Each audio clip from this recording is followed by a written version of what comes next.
All right, how's it going, guys? It is October 29th. It is 1:35 p.m. Eastern. And it's a little dreary out here in Ohio. Pebbles is sleeping comfortably on the arm of the couch right there, and hopefully the kittens and Mama are getting some rest. But we're going to go ahead and jump into Disco Elysium. So if you don't know Disco Elysium, this is kind of like a top-down isometric, kind of reminds me of Diablo in a way. But it is more akin to like Baldur's Gate 3 or Baldur's Gate 2. So it is a hardcore RPG, and you can tell that the studio that did this, they put massive amount of love into it. All right, let's go ahead and start a new game. So there is a lot of dialogue. Um, I'm going to try my absolute best not to blow through this dialogue and just skip it. And yeah, let's go ahead and get it. So we can kind of pick our archetype. I think we should create our own character, and I do apologize. This may take a full hour.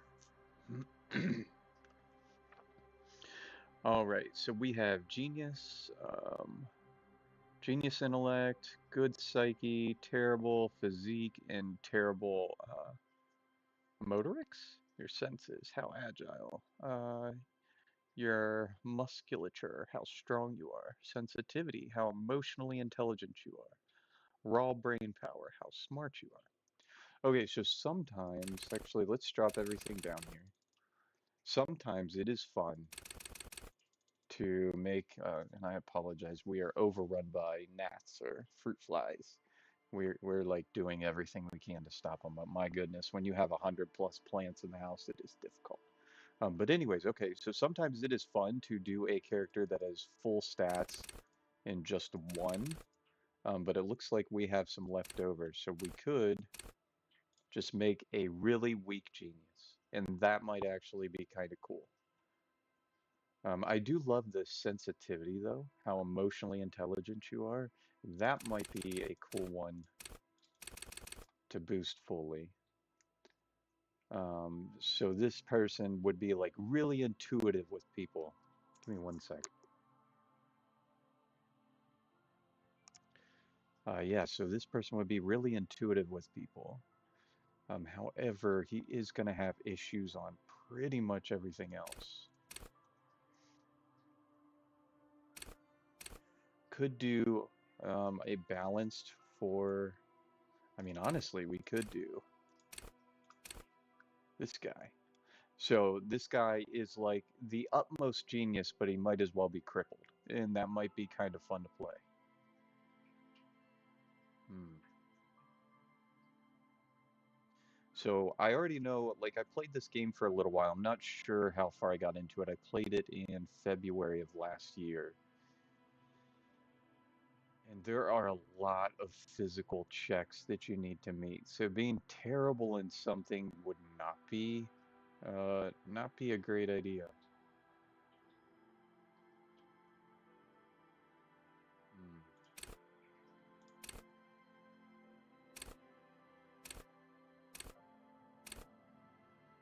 But I do like this. I think this would be fun. So like a super weak character, and he's not even super smart. He's just like really sensitive. So I would almost call this like a feral playthrough. Like this character would kind of be, yeah, kind of feral. Um, but like super emotionally aware. Gosh, that's really gonna throw some things off in the beginning though.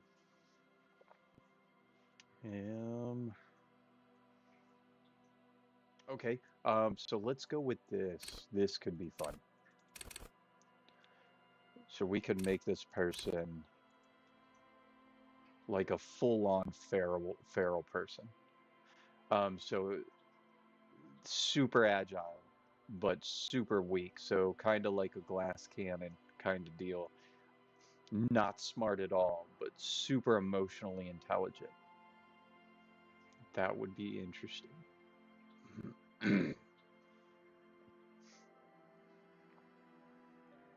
Doggone.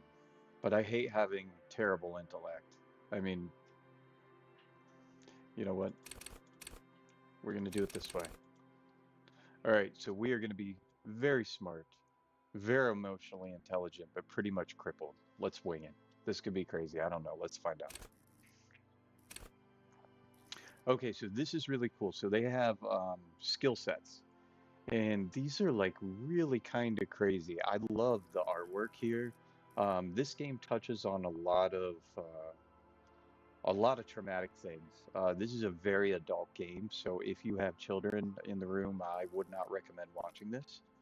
Um, so there's going to be a lot of language and a lot of, geez, I think it covers like every horrible topic you could probably imagine. So, all right, so we got logic. Wield raw intellectual power, deduce the world. So that could be nice. Call upon all your knowledge. Produce. Oh, and by the way, you can only do certain levels in these things depending on how good your skills actually are. So we could max these out here, but these we can only put 1 point into, which is interesting. So encyclopedia, like produce fascinating trivia. Practice the art of persuasion. Enjoy rigorous intellectual discourse. So a nice bloviation session. Drama. Play the actor. Lie and detect lies. Conceptualization. Understand creativity. See art in the world. I love that. Visual calculus. Reconstruct crime scenes. Make laws of physics work for the law. All right. Volition. Hold yourself together. Keep your morale up. Inland Empire, hunches and gut feelings, dreams and walking or in waking life. I actually like this a lot. This would be really good if we were playing the primal character with the agility and the emotional intelligence only. Empathy, understanding others. Work your mirror neurons. So yeah, this is something that a lot of people in my country are missing at the moment, and that makes me really sad. So yeah, that would up the psyche. Authority, intimidate the public, assert yourself. I would never choose that. We're not going to do that. Intimidating people is terrible, and you shouldn't do it. Spirit the corpse, connect to Station 41, understand cop culture. Hey, that is a weird word, isn't it? It's crazy. It's like people don't know what it is. Hello, my friend. I hope you are well. Hope the day is finding you in a good mood and at minimum with the workday done. All right, suggestion. Charm men and women. Play the puppet master. Now, this is kind of like a manipulation one. Oh, I'm so happy you liked it. I'm really sorry it was so short, but I could tell that it was very stressful for them. So I'm gonna try and work on that this weekend. Um, gonna try and bottle feed the kittens some more. Yeah, I felt bad. The intro, please stand by thing leading up to that was like 16 minutes. I was like, oh my gosh, this is terrible. All right, so those are our mains. We can work on those. Now, it might be good to put some points in these because what we're not going to be able to upgrade them much. So endurance, obviously, take the blows. Don't let the world kill you. Pain threshold, shrug off the pain. They'll have to hurt you more. Physical instrument, flex powerful muscles. Enjoy healthy organs. Wouldn't that be nice? Electrochemistry, go to Party Planet. Love and be loved by drugs. So I did choose this in my first playthrough. This does give you a lot of dialogue options, which is really interesting. Shivers. Raise the hair on your neck. I actually don't have any. I just went to the barber today. Shout out to my barber, Central Barber Shop in Marion, Ohio. Mike Fatigue, awesome barber. Okay, Half-Life. Let the body take control. Threaten people. Oh, Half-Light. Yeah, we're not doing that. Hand-eye coordination. Ready, aim, fire. This would actually be pretty cool. I do believe you get access to a weapon at some point. I didn't get that far though. Perception. See, hear, and smell everything. Let no detail go unnoticed. Reaction speed. The quickest to react. An untouchable man. I do like that. That would be really cool for a feral playthrough. Save your fare. Sneak under their nose. Stun with immense punch.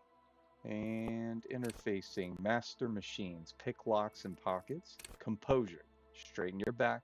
Keep your poker face. So that is actually a super good one to have.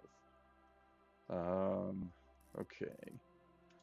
Now, I'm not sure exactly what it's select your signature skill. This skill you select will gain a +1 bonus. Additionally, The learning cap for every skill of the same type will be raised by 1. Okay, so that is cool. It would behoove us to put that point in one of these two, because that would give us another, like a +1 to this point here.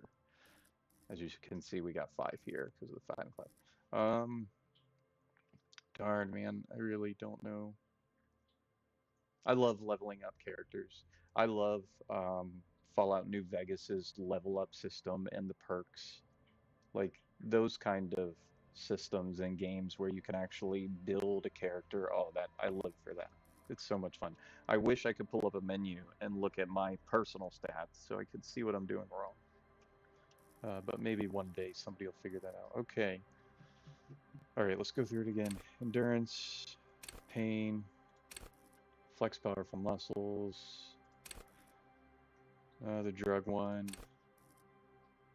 I do like that. That would be kind of like a spider sense. I'm not threatening people. That would be a good one to have. That would be good to go, or good too, because that would help him as a detective. So in this game, you play as a detective. The quickest to react, I like that. Okay, so that would kind of be cool. I don't want to pick locks. I do like composure and reaction speed.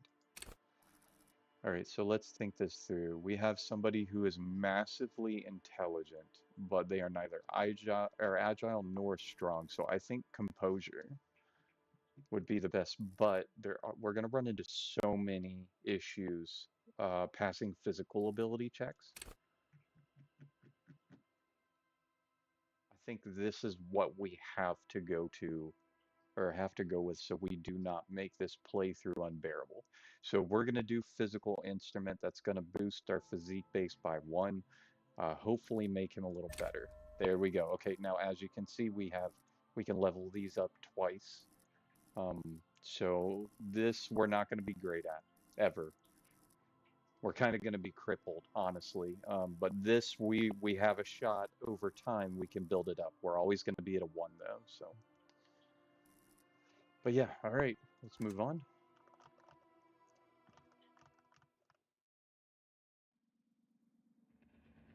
And when dialogue pops on and it's long drawn out, I am going to shut the camera off or close the flap.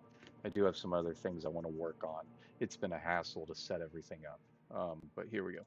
There is nothing. Only warm primordial blackness. You're conscious ferments in it. No larger than a single grain of malt. You don't have to do anything anymore. Up the audio a little bit. Hopefully you guys can hear better. Ever. Never, ever. So we're going to simply keep on non-existing. Oh, absolutely. So yeah, enjoy. This is a good one. Like you're in for a treat. This is something special. If you're into this, highly recommend it. I don't think the studio's in business anymore, but these people, legends. An inordinate amount of time passes. It is utterly void of struggle. No ex-wives are contained within it. All right. And let me know, Soph, if you can hear the audio good enough. If not, I'll turn it up more. All right, this is great. Give me some more. What was that about? X something? An awareness creeps up on you. A mass lies hidden in your dead angle, soaking in some lurid acidic sauce. It's bloated and shameful, a ball of meat surrounding you.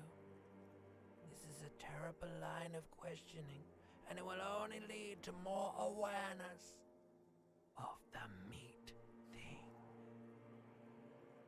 All right, so we're going to refuse to plunge back into Fathomless Deep, and we're going to tell him we want to know about it. Ex-love, ex-tenderness. It is foolish of you to resurface to the loss. Not after all the damage you've suffered to get here. Some of it irreversible. Stay. Sail with me through the abyss of pelagic zone. So we're going to say no, I want to get off now. I like pain and burning light and wanting things from people who don't want to give them to me. Do you really? Don't be naive, of course not. I want to sail the inky blackness until forever ends. That is beautifully written. I do. Let me off. You wouldn't like it if I told you what was back there. Why'd you think you had to bludgeon yourself into oblivion? Or did you not sense yourself marinating? Poured so much on yourself, got a bit carried away, did we, Chef? Maybe a little. Fear and apprehension. You should ask what's out there first. Okay, so this other voice that you just heard, so this is a roll just like in Baldur's Gate 3. However, the rolls are auto. So it was an 8, we rolled an 11 because we are massively intelligent. So this should be pretty dope. So wait, I did this to myself. Tell me, what's waiting for me? I don't care. I'm an idiot, a brave idiot. So we'll say wait, I did this to myself. Yes, your one disco mother. Thank you. All right. Tell me, what's waiting for me? There's this giant ball there. And evil apes. And the evil apes are juking it out on the ball. You're one of them. It's basically all just evil apes juking it out on a giant ball. Again, beautifully written. So I always tell my wife I'm just a dumb ape that loves cats. Like, and he's right. That's what our world is. Just everybody fighting. How small are the apes Infinitesimally small. compared to the vastness of our universe? Yes, we are. How big is the ball? You can't even make out it's a ball when you're joking it out. It's that large. And this duking it out I keep hearing about? What's that? Vying for resources. It's just a stupid expression you picked up somewhere. The part of the presentation you want to take home with you is this. You have to beat the other evil apes in the face, or you lose. So we're gonna say that's sad. Yes, it is. And you drowned in that sadness a long time ago. What do you mean drowned? You lost. The sound outside, you recognize it. It's a Caprice Canema motor carriage.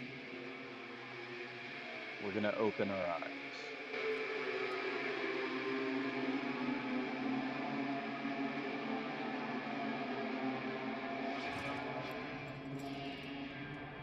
And this is us.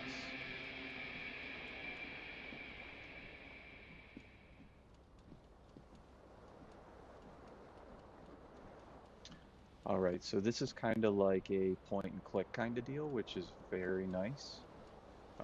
So I can control him with WASD. He obviously walks very, very slow. So it looks like the window here is broken. We're gonna grab these pants. And we are going to hopefully just put them on. Thank goodness. All right.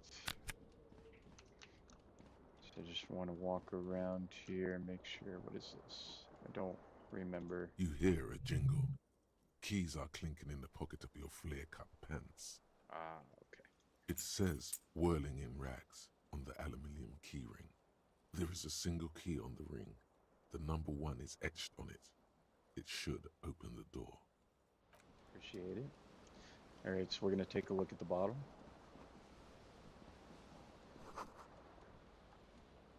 All right, that bottle's empty. That makes sense considering he just woke up from some kind of a stupor. Looks like I destroyed the radio. And we're going to grab this shoe.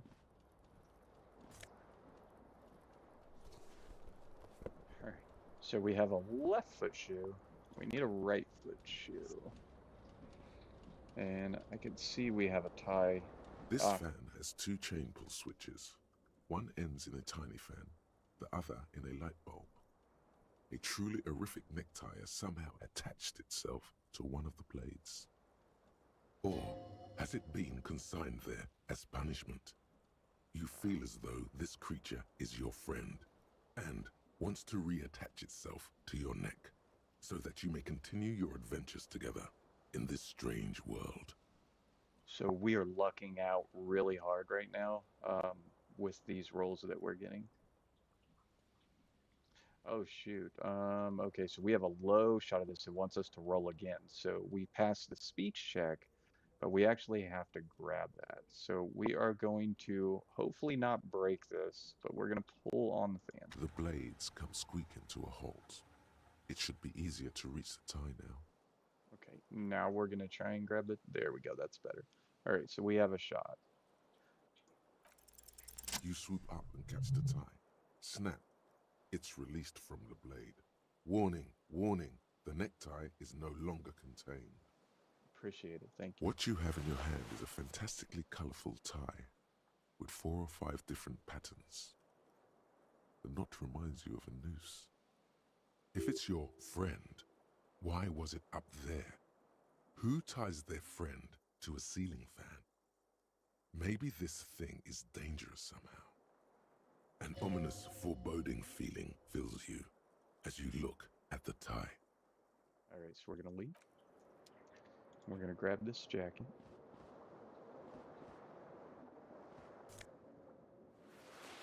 There we go. My dude is almost looking presentable. We're going to grab our shirt. All right. What do we got here? Okay, so apparently he was drinking quite a bit. A mirror hangs above a bent and broken sink. In a fierce discharge of masculine energy, someone has ripped half the faucet off. Was this not the same Elo that founds empires and lays waste to cities, virile, uncaring towards the little things? Probably not, no. Hot water sprays from the faucet's base, and steam covers the mirror. You cannot see yourself, just the vague impression of a man. Suddenly, you realize you have no memory of the face that awaits you there, underneath the soft vapor. All right, so we're going to wipe the mirror. As you slowly reach your hand towards the surface of the mirror. Abort. You clearly have not thought this through. You won't like what you see there, and you will never unbecome it. All right, so we're going to say, I don't care. Still wipe the mirror. Behold. Oh, hey, bro. Wow, that's us.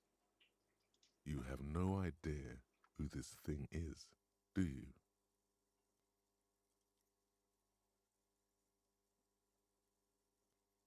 Too late. You clearly have rigor mortis on your face. Oh wait, is that an expression? Are you trying to make an expression with that face? Why? I have no idea why it's there. It just is. Please stop. It's horrible. You're scaring yourself. Okay, try to stop. Oh my God. You can't stop. It's like it's not even voluntary anymore. You have worn that grin into your face and now it won't come off. Yep. What does it even mean? What is the emotion you're trying to convey? So we have superstardom. God, I don't know. It's indescribable. I think it's supposed to look suggestive. I'm afraid it's meant for the ladies. I'm insinuating that I'm vaguely sympathetic. I think I'm sort of pulling it off too, in a sad has-been kind of way. There is some charm to it. We'll go with that. There might have been 10 years ago. It's little more than a cadaverous spasm now. Huh. I mean, there's a shot we could do this. You know what? We'll go for it. It's only a 42% chance. Who cares? Like the rest of you, it comes from Nope. a bad place somewhere beeped it. in the past. That's all you know for now. All right, let's try for the very low 3% chance. It's too late. Yeah, that's what I Like thought. an image on film. The expression belongs to your primary motor cortex. It would take a minor neurological miracle for you to cease producing it. Appreciate it. Alright, have we missed anything? Let's check this door. Okay, apparently that does nothing. Alright, so this is our inventory. We can see our stats up here, health, morale. So this has an interesting, like, mechanic. So if you, like, fail checks, you can lose morale. So our suggestion is crap because of the shirt. Let's remove that. And the trousers, unfortunately, we can't go without the trousers, so... But we can go without the shirt. Well, no, that gives them... Okay, it gives them conceptualized, so... Oh well. We gotta roll with it. Plus, we don't need him just walking around all naked. This is our skill tree. And I just want to double check. Can we level up? You do not have. Okay, that's what I thought. I don't really remember the level up mechanic, but we'll get there eventually.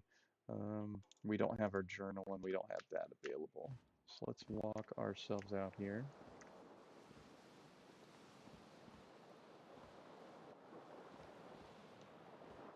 We'll go ahead and exit the door. I'm wondering if we perhaps threw our right shoe out the door, or out the window.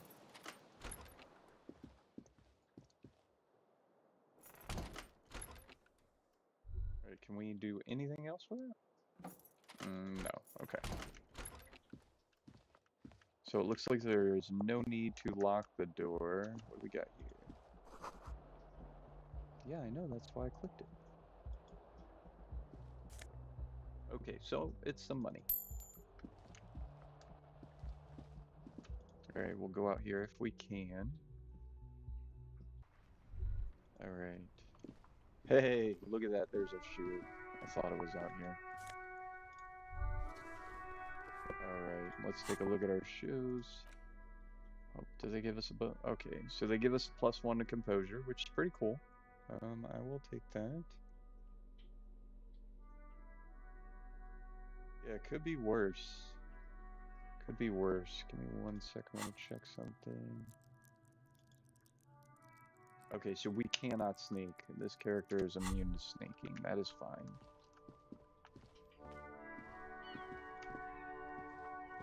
Oh, I think he's trying to tell me something. Okay, he must not care anymore.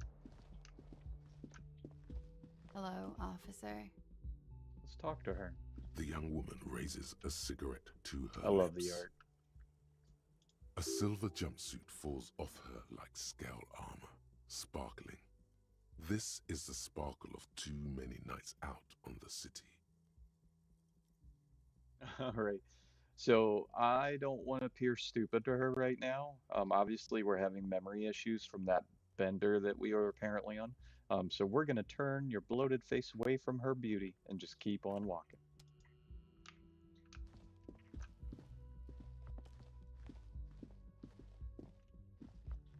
All right, what do we got here? Can we do anything with it? No.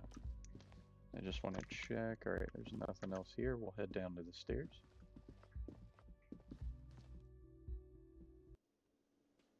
All right. So we've got a lady here. Let's... Oh.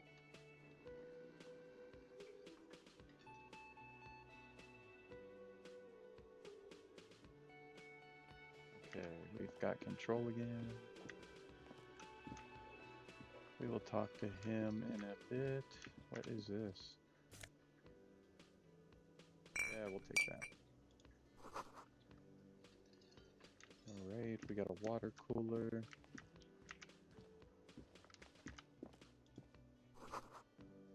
Sign reads, Mess Hall reserved for Union members. Doors open at 1600. We do have our time and day. This is our money. Who are you? A bespectacled man in an orange bomber I jacket remember him. is tapping his foot on the floor. Looks like he's waiting for someone. As you approach, he narrows his eyes and extends his hand in greeting.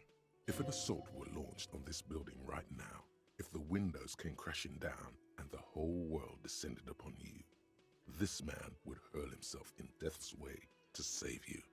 You are sure of this, but why? Okay, hold on. Who is he to me? Shake his hand. We're gonna shake his hand. Hello, I'm Kim Kitsuragi, Lieutenant, Precinct 57. You must be from the 41st. You realize he's waiting for your name. Uh-oh. This is your chance to come up with a really good name for yourself. Get creative. Please Conceptualize. don't fail this roll. Okay, so we're gonna roll for it. Hopefully we will pass it. Concentration Yes. makes you squint your eyes. Your name should be deep gold and orange, like a forest fire looming on the horizon, but mixed with the stench of liquor rising from your breath. You're 2 steps closer to it, but there are still many to go.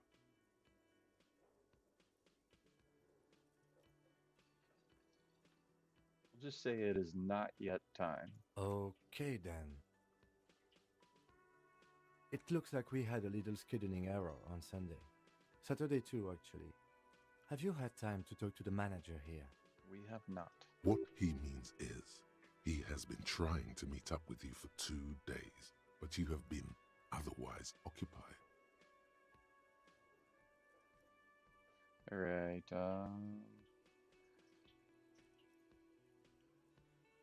Okay, so we're just gonna say no, I haven't. Then we should ask him for a rundown of the area. Get me up to speed. I understand the scene is out back, right? It also wouldn't hurt to assure him the police are finally here. In full force, I mean. Have you mapped out the initial interviews? I'm gonna say I haven't. I don't want to lie to this guy. Okay, we'll have time for that after we take a look at the coroner's case. Have you removed the dead body from the tree? We're just gonna keep telling the truth. So, the body. This is the first time you detect a weariness in the lieutenant's voice. It is obvious he would have preferred for the body to no longer be in the tree. Where it has been hanging for 7 days straight. We should go there as soon as we are done talking to the owner. All right. What if I told you I'm not really a police officer? How can you be so sure I'm from the police, but I can't remember anything? What were we supposed to do again? We're just gonna say let's get going then and move on. After you, officer. If you're about to embark on an investigation, shouldn't you have a badge? Oh, I hate this. Okay, wait, shouldn't I have a badge or something? Check your pocket. You mean you don't have a badge? Losing your identification card is a serious matter. My vehicle has a shortwave. You can use it to report your badge missing. I advise you to try to locate it as quickly as possible, but getting the body down should still take precedence. Lieutenant Kitsuragi is now in your party. You can talk to him whenever by interacting with him. All right, so we can see his portrait here next to ours. This looks like, shoot. What's his name from The Office could play this? Ron something, I can't remember his last name. But anyways. Okay, so let's see if we can go outside and jump on that shortwave radio he said was in the car. Can we go outside, please? Thank you. There, let me zoom out a little here. Okay, so this must be his car. It looks like a cop car. Really weird one. Before you stands a motor carriage. The bodywork is covered in blue and white livery, bearing the number 57. Vapor emanates from the large engine on the back of the vehicle. It hasn't had time to cool off yet. This must be the infernal machine that tore you from oblivion. The Caprice Kinema motor carriage. Ah, yeah, that's right. That's what woke us up. In the cabin, you are welcomed by a set of steering levers, a radio microphone on a hook, a pull-out toolbox under the seat, and the soft glow of the fuel preheater gauge. All right, we're going to pull out the toolbox. A metallic drawer slides out from under the seat and clicks into place. The tools inside are neatly organized. Take what you need, officer. It's going to be a long case. I'm not protective of my tools, like some men are. He's clearly a little protective of his tools. But what can you do? Work is work. All right, so we can take the red tip pry bar, take the rubber handled chain cutters, take the hand cranked flashlight. All right, I really want these two for sure, but I don't know if you can take both. So I feel like the chain cutters are going to come in handy. Yeah, we'll go with that. The handles are long and sleek. Snap, snap, go the cutters. Oh shoot, it's in going to your let us hand. take more? Let's take more. The pry bar feels We're just gonna nice, take it all. robust. Weather lets you see things in the dark you would otherwise miss. Yep, we got it. Thank you. The pull-out Oh, toolbox whoops. slides back into Yeah, its put it nest. away, okay. Preheater gauge casts a warm glow on the steering levers and the radio on its hook. Alright, so we're going to pick up the radio, report that our badge is missing. The frequency tableau lights up, and the green button labeled Prime Line glows like a feline eye. And then you hear something. The soft purr of electrical kittens. Radio waves cast far and wide over the metropolis. A woman's voice greets you through the static. This is Precinct 57. Hello, Lieutenant. How may I assist you? Hello, Alice. Please assist our colleague from the 41st precinct here.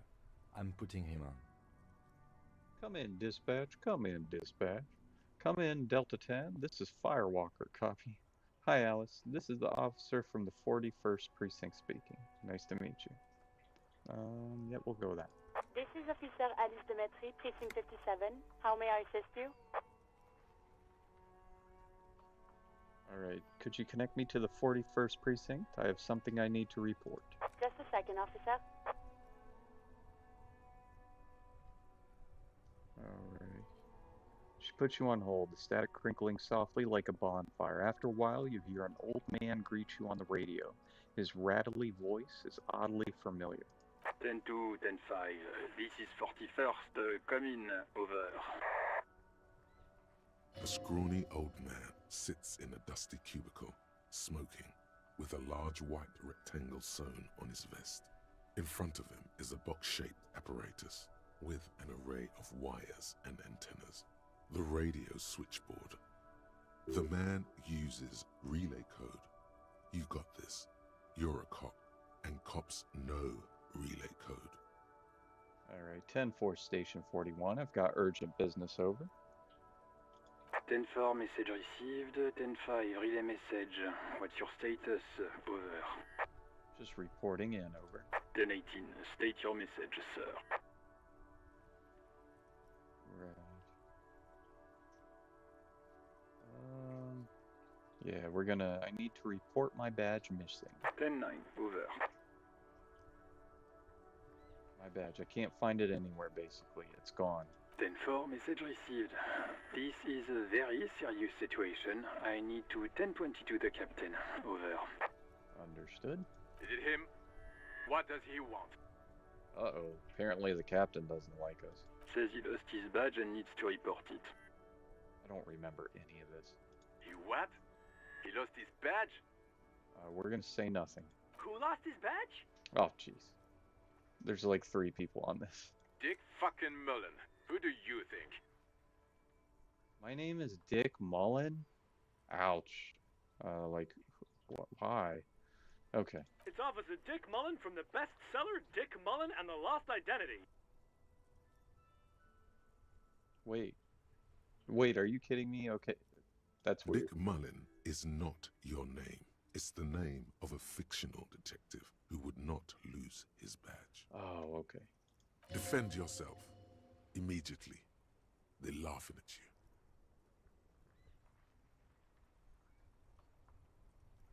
Can't we just move on? I want to get it reported and done with it. 10-4, I hear you, officer. I'm just going to make a note here that you are in pursuit of your misplaced badge. Over. Fuck me. Mac, come here. You've got to hear this. Dick Mullen lost his badge. Okay. What's going on? Now there's 4 people on it. Super Cop here lost his badge. He lost his what now? His badge. He lost his goddamn fucking badge. Could you all please just stop saying lost his badge for a moment? Enough with this now. I have other things to discuss, so we're gonna go with that. 10-9, come again. I didn't get that. Over. The animated conversation in the back is making it difficult for him to hear you. New heights even for Captain Sober. Ask him. Ask him if he's lost his gun, too. Okay, so this is a problem because I know for a fact from playing earlier that we have in fact also lost our gun. It's gonna be great. Sergeant Orson wants to know if you lost your gun too. Over. Check your pockets. Check your... Holy fuck. You don't know where it is, do you? I don't have my gun. No. It's gone. It's not fucking on you. Thanks, Conscience. Don't sweat it, Bratan. You don't need a gun to have fun. We can still have fun. It's not all over. Thank you, horrific necktie. I appreciate your opinion. 10-9, coming officer. Did you get my question? We were wondering about your gun. Over. Yo, okay. Oh, okay. This is cool. So I didn't have this option the first time I played. So we have a shot of lying our way through it and maybe finding our gun later in the game. Lying over the phone? It's easy. Just say it like it's the truth. And then it becomes it. He says he didn't. Thank God for that. That would have been a nightmare. I don't even want to imagine the poor prick who has to relay that kind of news to the captain. Yeah, me neither. Losing his badge is bad enough. Tell him to find it, and fast. We can't have some gangbanger running around with it. See, I don't understand the police right now. Like, can't you just report to the public, hey, a badge is stolen?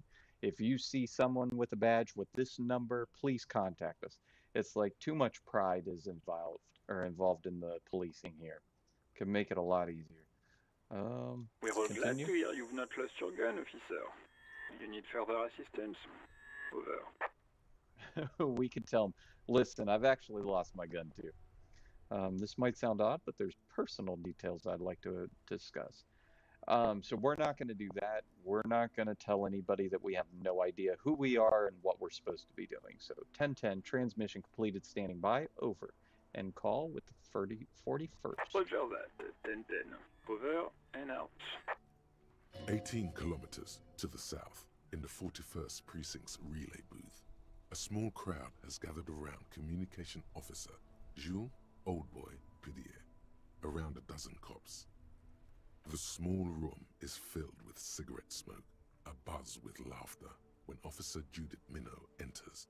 Her left arm is in bandages, and her hair trimmed short. Okay. What is going on here? Did something happen? All right. She asks, startled. Jean, however you say his name, turns to her and says, What happened is my partner made contact, and it's not good. He's lost his badge. He seemed confused, delirious even. How did I seem confused? I didn't give you guys nothing. He stops to reflect. Mac, the torso Torson, is finger-fucking his fist, laughing hoarsely and apparently telling some dirty story to his partner, Chester McLean, near the entrance. Yeah, Mullen was fucked, alright. Sounded fucking drunk to me. Probably not wrong. Yeah, Mac's right. That was some gnarly shit there. Enough! None of this is funny. It's fucking sad. That's what it is. He's a cop. He's one of us, goddamn this. Alright. We must help him.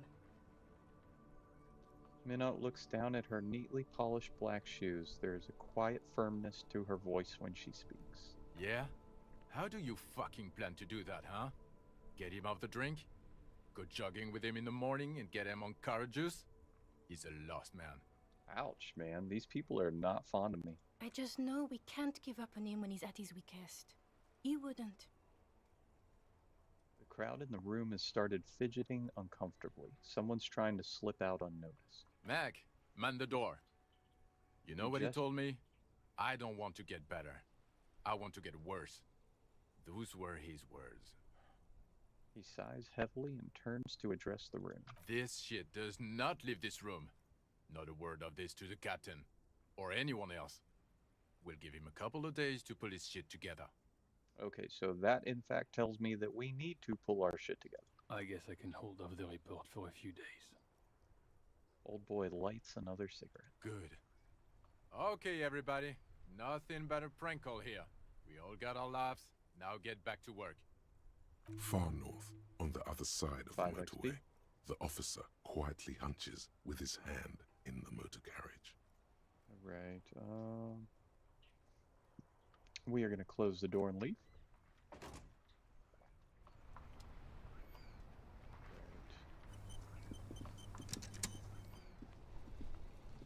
So we have people here. There's a sign in a wheelbarrow. Let's go check this. Is this a garbage bin? There are bottles inside. You could pick them up if you had a bag. Okay, so we need a bag. Yeah, that's right. So in this game, there's a mechanic, I believe, where This you can pick up bottles. Postlavantorie mail collection box has been heavily vandalized with graffito. A closer inspection reveals 2 bullet holes in the front. Good mail delivery box, pat the box. Fuck you, mail delivery box, and kick it. Why would you do that? I'm not gonna talk. Nah, we'll give it a pat.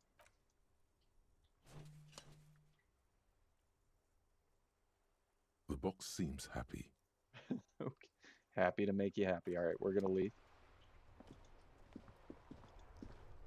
What is that? The damage looks like it could have been caused by an earthquake.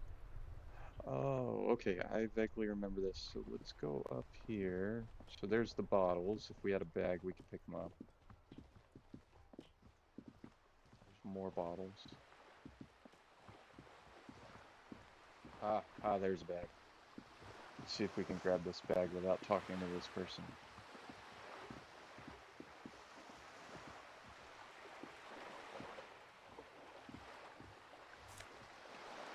Yes, sir. We got a bag. Okay.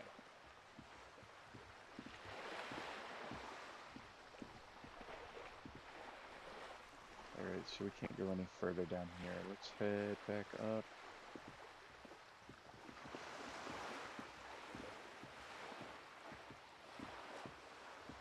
See what this says. The ad reads, broken window. Tibbs has windows. Okay, appreciate that.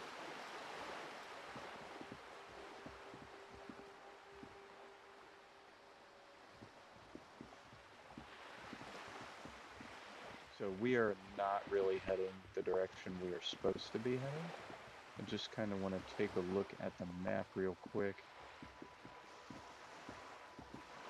See if I can kind of reorient myself. Lonely cormorant surveys the sea, indifferent to your approach.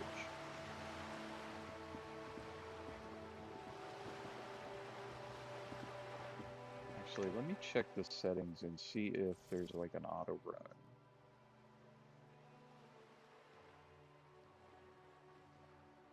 Streamer mode. Streamer mode replaces certain copyrighted piece of music. Whoa! I didn't know that was a thing. Thank you. Yeah, I probably should have looked at that before I started. Alright, we'll continue. Looks like there is not an auto run. Oh, there is. Double click. My bad, guys. What is this? Inside the frame of a motorcycle in repair and the tools used to disassemble it. Alright. Oh, that's a sign. We don't need to see that.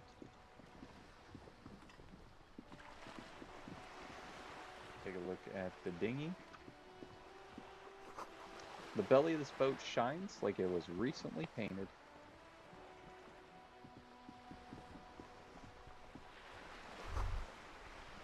The room in the whirling isn't much bigger than this sloop. This is worth more than you will ever earn in all your life. Thanks. That's depressing.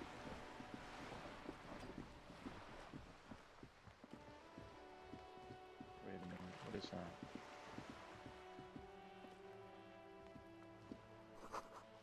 There's a girl up there. Did she spill the paint? Yeah, she probably did. You better keep walking. I don't know what this is. Apparently we can't lockpick. Oh, there is a girl up there. Okay. And yeah, it looks like she did spill paint. But what do we care? We're not the paint police. Wait, can we go this way?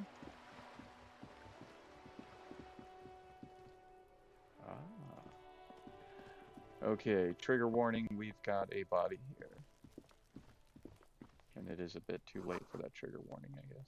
A garden hose. This won't be of use until the snow melts. That makes sense.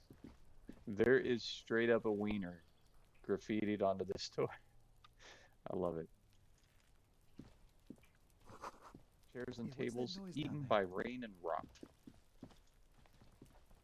What we got here? Just a closed door, but you look at it suspiciously.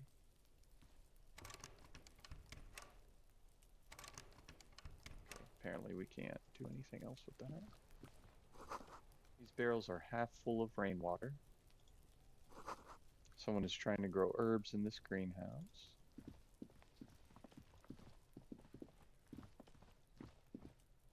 Alright, so I think we'll have to go around. This is not the way we can actually get to that area.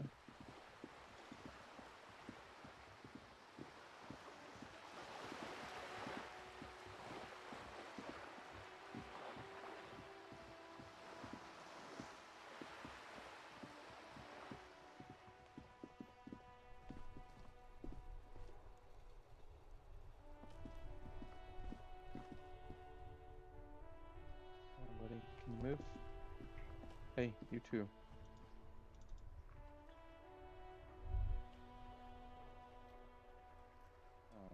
Let me take a look, actually. Tools. Ah, that's... Wait, come on, buddy. I need you to hold that. Thank you. Alright. I don't think we need any of this for right now.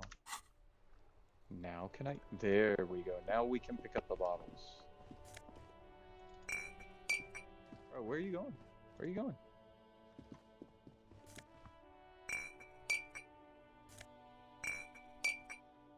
Alright. Okay, so let's go ahead and head up here. This should be the path into the area where the body is.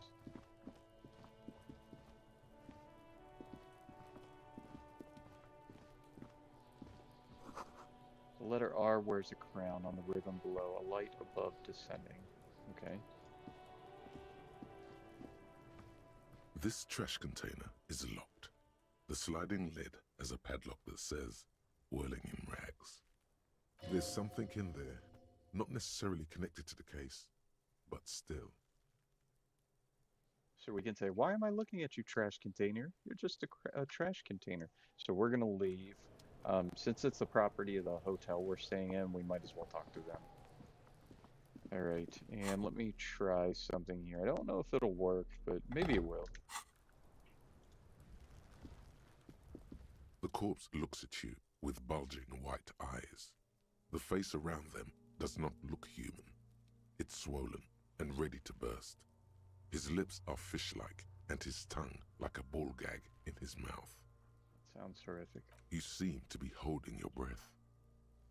Look down. A cargo belt twists his neck at an unnatural angle. The body below appears stiff. It's letting out an ungodly rot. The smell seeps in, even through your clenched nostrils. Alright, so we're definitely not going to pass that. Active decay. It's okay to throw up, officer. No one is judging. He's about to blow! Cop's gonna blow, Kuno! Shoot, I don't think we have a choice. We're going to throw up. The smell is repulsive. It pushes in from your mouth, more instant and more familiar than anything you'd expected. More fever than odor. It fills your mind, flushing you from within. Alright, we're going to let it out. It's okay, bro. Go ahead. That's good for you. That's probably nothing but alcohol anyways. You feel a great force ringing from your stomach. Your body curls and pushes it out, burst by burst. Until a pool of vomit lies under your feet, and your throat stings from the stomach acid. It's okay. Happens to everyone. Keep it. We'll thank him. The hangover is clearly making this worse for you. You could use some ammonia to clear your head. Ammonia? There is Frit nearby, east of the hostel. They usually have a small apothecary. If they don't... He points to the greenhouse. There's a Gotcha. greenhouse here, and a gardener with a wheelbarrow on the corner of the whirling in rags. If she works here, she might have something for the smell. Pretty clever. Acquiring ammonia will provide a modifier to the white check. Modifiers make checks easier and allow you to retry them. Ah, okay. Alright, so I don't think we have a choice. We're gonna have to turn away. Let's click this. Kid's ladder is rickety, but still climbable. Alright, so there's no way we're gonna climb that. I wonder if there is like a use option. No.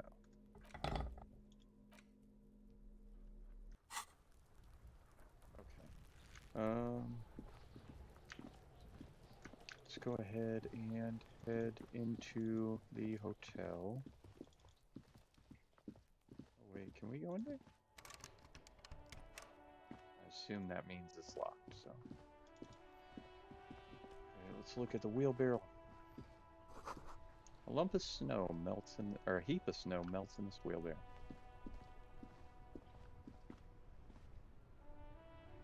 Yeah, absolutely. Don't worry whatsoever, yeah. The RCM in Martinez. What can I help you with? You sound surprised. We don't see a lot of police around here, that's all. Alright, let's ask her some questions. Of course. What can I help you with? Go away, the bug. My partner told me you may have ammonia. Can I have some? Sure. I'm done with it. Oh, sweet. Alright. Go easy on that stuff. It gave me a terrible headache. Alright, so that's all we needed from her. Her gloves. You get the feeling that you need them. You have a dead body to deal with after all. Yeah, we'll ask for them. Sure. Keep them. I have another pair. Thank you. Alright, so let's go ahead and pull up our inventory and let's see. How do we use this? I don't know. And that's the handkerchief. There's gloves. You put the gloves on, mister. Alright, let's remove that from his hand. We'll put our bag away.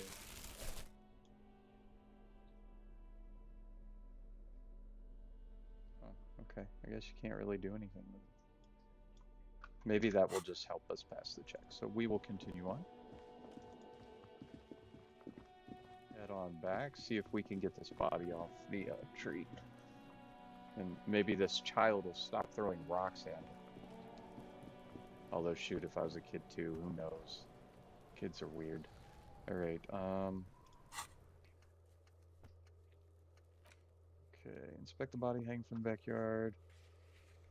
Alright, okay, so we needed the ammonia to suppress the urge to throw up. There he still is, looking right through you with his... Okay, wait a minute, something's going on. Letter for kids, it wouldn't hold the weight of... I appreciate that, thank you.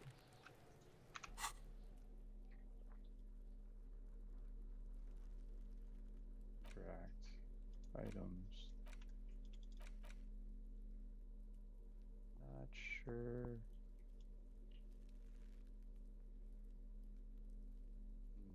Oh, maybe the handkerchief. Let's try that. Oh, stop it. Alright. Nothing. Can't even hold it. Okay. There he still is, looking. The ammonia only makes it worse. The combination forces tears out of your ducts. You manage to keep it in once. The second time, not so much. Oh man. When the vomiting is done, your cheeks are wet with tears. Are we done? Spit and say nothing. Are you okay, officer? The weight is reassuring. Like a krenel on solid fortification. Pat, pat, pat. You're facing typhoid here. It's aggravated further by alcohol withdrawal.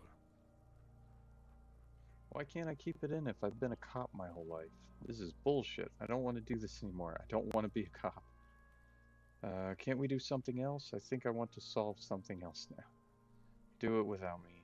I just can't keep it down. I've seen captains puke their guts out. It never gets easier. You never get used to the smell. Every Monday is cadaver day. Throw up, investigate. Throw up, initial autopsy. Throw up, bag it. Then drive to the station. Maybe throw up on the way there if you didn't bag the thing tight enough. You seem to be fine. I think I've lost my sense of smell. A white lie. Not being hungover helps too. Do it without me. I just can't keep it down. No. This is a two-man assignment because it needs 2 officers to complete. You need to get your shit together. Whoa, okay.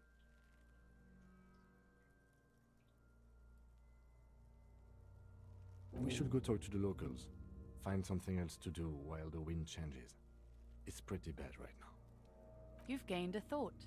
When this dialogue is over, go to your thought cabinet and internalize it with special bonuses and effects. Yes, ma'am. Give it half an hour. Get yourself together. Then come back and have another go. Alright, yeah, it won't let us do squat with that, so we'll leave there. So this is our thought cabinet. Alright, volumetric shit compressor. Temporary research bonus none. Research time takes 30 minutes. Your shit is apart, and it's rather unbecoming of a cop and a human being. It's supposed to be the opposite of that, together. Compressed in a small area to achieve a solid level of shit compression, squeeze your butt cheeks together for 30 minutes. Do something similar with 2 hemispheres of your brain.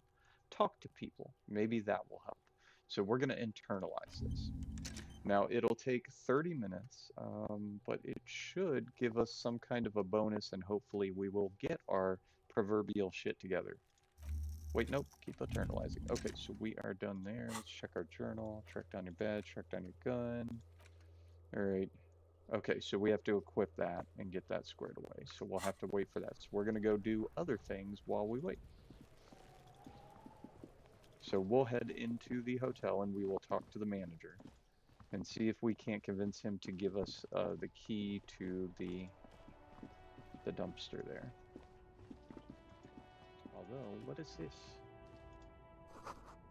Goods from the lorry haphazardly litter the surroundings. Alright, let's go inside, my dude. Oh, that's not... Shoot. That's right. That's not the main entrance. This is... He's still wearing the gloves. Alright. Let's see what this says. This royal pinball machine is unplugged. Alright, let's talk to the lady here. Hello, sweetie. Lena, the cryptozoologist's wife. Hello, sweetie. The elderly woman turns to you with a smile. Who's sweetie? Why, you are, officer. Maybe I am. And have you found anyone to be sweet to? No, I'm done with mating rituals this time around. I don't know, Wink. Maybe I have. I had once, Wink twice, but then I lost her. I don't really want to talk about that right now. Yeah, we'll go with the I lost her. You must forgive me. I'm getting so scatterbrained. I completely forgot to introduce myself. I'm Lena. My husband Morel and I are staying with our friend Gary just down the street, but I come here for tea when they're away. All right. This Lena is wacky enough for the motley crew. Hire her on the spot. You seem to be in a chair. How'd you like to roll with me? I don't know if you noticed, but I don't know where I am or what I'm doing or anything. How would you like to roll with me? Whatever do you mean? I want you to be my wheelchaired partner in fighting crime. Ridding backyards of corpses, catching, what? Nothing. I was thinking of the lyrics to a song. Want to roll with me? Yeah, we'll go with that. Yes. Probably Roll With Me by the Fletchers. People often quote the Fletchers at me. Morel says it's my theme song. All right, so I don't want to say that. We're just going to get going. Of course, dear. All right, so I'm sure she gives us a pleasant wave and we walk away. What is that? Speakers connect to the radio. The music is seasoned with static. A big old karaoke mic just waiting for someone to sing into it. This is where the lyrics would be. All right, let's go. Oh, one more thing here. My dude, I need you to run, please. He just refuses to run. The menu has been wiped clean. Only the word Monday is written on it. A woman's hand wrote yesterday's menu. Today's starts in a man's handwriting. It's very observational. You should totally sing karaoke here, the first chance you get. Your emotions need to be expressed. People need to know your vast, oceanic soul. That's really kind of you to say. My soul's immense. My soul's modest. It's a normal size. My soul's puny. My soul's cubic content is obscured by the hangover. We'll go with that. Of course, at this point, precise measurements of your soul can only be performed from the outside. It needs to be heard through a PA system by other people. What should I sing when it comes to it? You have not yet stumbled on the right lamentation, but it's out there. It'll come to you. You will wreak havoc with it. Don't worry. Lamentation sounds good. They'll really get a gauge of my soul with that. Serves them right. Wipe that smirk off their face with your sad, tragic song. Who's laughing now? No one. You have to find something tragic to sing first, though. All right, so we're going to finish our thought. Take a look here. All right, so sing karaoke. Get hold of a sad song on tape, and we can sing karaoke. Oh, I didn't mean to do that. Let's take a look here. Did we pick something else up? No, we did not. Okay. All right, we will now talk to this guy. I'm sure he doesn't like us, considering we busted out a window and probably destroyed that hotel room. A man in his late 20s with a thin, unimpressive beard notices you approaching. He drops the ledger he was holding and turns to the lieutenant. Could he be irritated with you? He avoids eye contact altogether, like you're not even there. Mr. Gart, right? You run this place. Yes. He responds tersely. I am Kim Kitsuragi from Precinct 57. This is an inter-district investigation, so joining me from Precinct 41... Okay, he looks to you, realizing he still doesn't know your name. What is golden orange like a forest fire but smells like liquor? We'll ask that. Are you kidding me? No, man, help me out. What is gold orange and smells like liquor? It's you. It's obviously you. You smell like liquor. And you're orange. See? Everyone agrees it's your color scheme. We're on the right track with this name thing. Are we, though? Is this what you get when you call the police now? We've been waiting for a week here. Wow, that response time is terrible. Sir, I understand your concern, but we are here to do a job. And for us to do it, I need you to stay calm. Well handled. Yes, of course. He takes a step back. For a moment, the man fidgets under the lieutenant's gaze. Then he gives in. I know it took us a while to arrive at the scene, but it also took you a while to call us. It was you who placed the call, correct? No, I only just got here. It was probably Sylvie who called you. She usually works the bar here. I'm only temporarily taking over her duties. Okay. Do you have her number? As a matter of fact, I do. He looks behind a pile of coasters, finds a slip of paper, and hands it to the lieutenant. You said you just got here. From where? Are you a local? What, of Martinez? No, I live in Jamrock. I only sometimes come here to keep an eye on the place. This is just one of the many, many cafeterias I manage. But you still know your way around, yes? In case we need directions. Yes, I know where some things are, but as I said, I don't live here. I just used to work here. And I'm not going to start working here again, if that's what you think. I didn't imply that. Detective. Yes? He probably means this is where you step in and ask your questions. Right then, questions. I got this. His face expresses profound doubt in your having this. Probably not wrong. We probably don't got this. Ask him about the body's location before asking if he killed him. People give up information in the more innocuous questions, which you can later use in the more sinister ones, not vice versa. Alright, why did Sylvie go away? She went away because none of your business. Okay. Have they not been telling you you're a cop? Am I not a cop? Everything is my business. Okay, you got me. She went away because of the dead body out back. And because I asked for her number. That's why Sylvie went away. Oh, I hope you appreciate that. Thank you. The lieutenant says he opens his little notebook at the cover. The number is safely tucked away in the small pocket. Mystery solved. No, didn't go well. I asked an employee out. She didn't want to come, but felt obliged to. It was a bad idea. Now, what is so goddamn fascinating about that for you? It's got nothing to do with the lynching. Alright, this stuff gets on my nerves. I am a feminist. Oh, I love that. I guess I like to be thorough. Everything has something to do with everything. I don't know. I just went for it. You're right. I probably shouldn't have asked. This stuff gets on my nerves. I am a feminist. What? That's right. If there's one thing I know about myself, it's that I am a total raging feminist. Is that so? Mr. Feminist? He catches the rest before it leaves his mouth, probably thinking it's best not to say anything. I know he already answered this, but I'm going to ask it anyways. Are you the bartender? No, I'm not the bartender. I'm the cafeteria manager. He's very animated all of a sudden. This is clearly a touchy subject for him.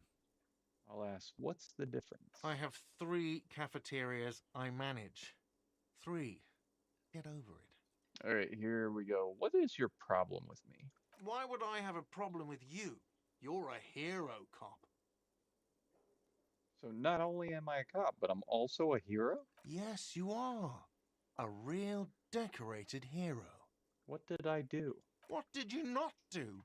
First you took the body down, then you solved the murder, Oof. then you didn't trash my hostel room. Oof. Maybe you even negotiated the strike.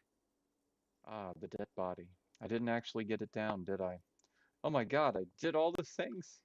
I do not appreciate your tone. This is no way to talk to an... I'll say, oh my god, I did all those things? No, you see, actually, you didn't. You haven't done anything even remotely useful since you got here. What have I been doing then? Have you seen me around? No, I haven't seen you around. I just got here, remember? Who Was there killed anything him? else? I don't know who killed him. I'm not the police. That's your job. Did you kill him? What are you, crazy? Of course I didn't kill him. That's all. Let's go. Oh, 30 experience. Nice. Not so fast, Mr. Feminist. You owe me 130 real. Ah, so that's what we call the money. No one is saying the multi-pattern necktie you found tied to the ceiling fan can talk. No one. It must be merely imagination. But... Let's bail! Time to push the eject button! Sounds like a responsibility! You don't like those! You're absolutely correct, horrific necktie. I appreciate it. no, don't listen to him. It's madness. Just talk. Slip away unnoticed? That's great. What's real? I don't know you shit. No, we're not going to do it. What's real? Oh, excuse me. You owe me 130 real. He pronounces the R with a mock oh my gosh, I can't read. Aristocratic accent. The Aristocratic accent. or Wow, why in was the that so hard? Isolari Real is the global reserve currency. Whatever part of the world you're in right now, it's safe to assume he means you owe him some money. Oh, I understand. You mean I owe you money. Wow, you're a genius. Yes, that's right, money. You owe this establishment 130 real. He points to the red ledger on the counter. Who does that clown think he is? Arrest him! Thanks, necktie. Did I just hear my tie speak to me twice? What do I owe this place for? But what exactly is money? You're under arrest. What do I owe this place for? Let's see. 3 nights at a tariff of 20 real comes to 60 real. Then there's the window you annihilated. The hole in the window was the first thing I saw when I came to work. So don't try to tell me you didn't. That will be 40 real in damages. Another thing you've annihilated is half the bar. You've run a tab of 30 real. Actually more, but we'll round it down to 30 for your hard work maintaining the stability and order of Revachol. That's 60 plus 40 plus 30 equals 130 real. And yes, real is still money. But what exactly is money? What are you, a philosopher? Since I woke up, I have trouble remembering even the most basic concepts of reality. Actually, I might be. Money is what grown-up people use to pay for things. Things like this hostel room or 8 bottles of potent blend and 9 packs of Royal Extra. We use it for everything, really. Right.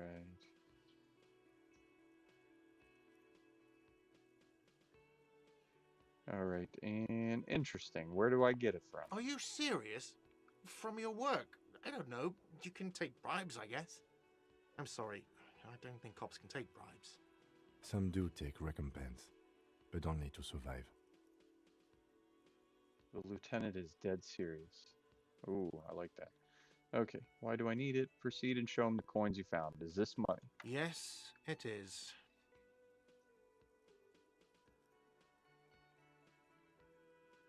Count them, or count and give them to him. I mean, we do got 40.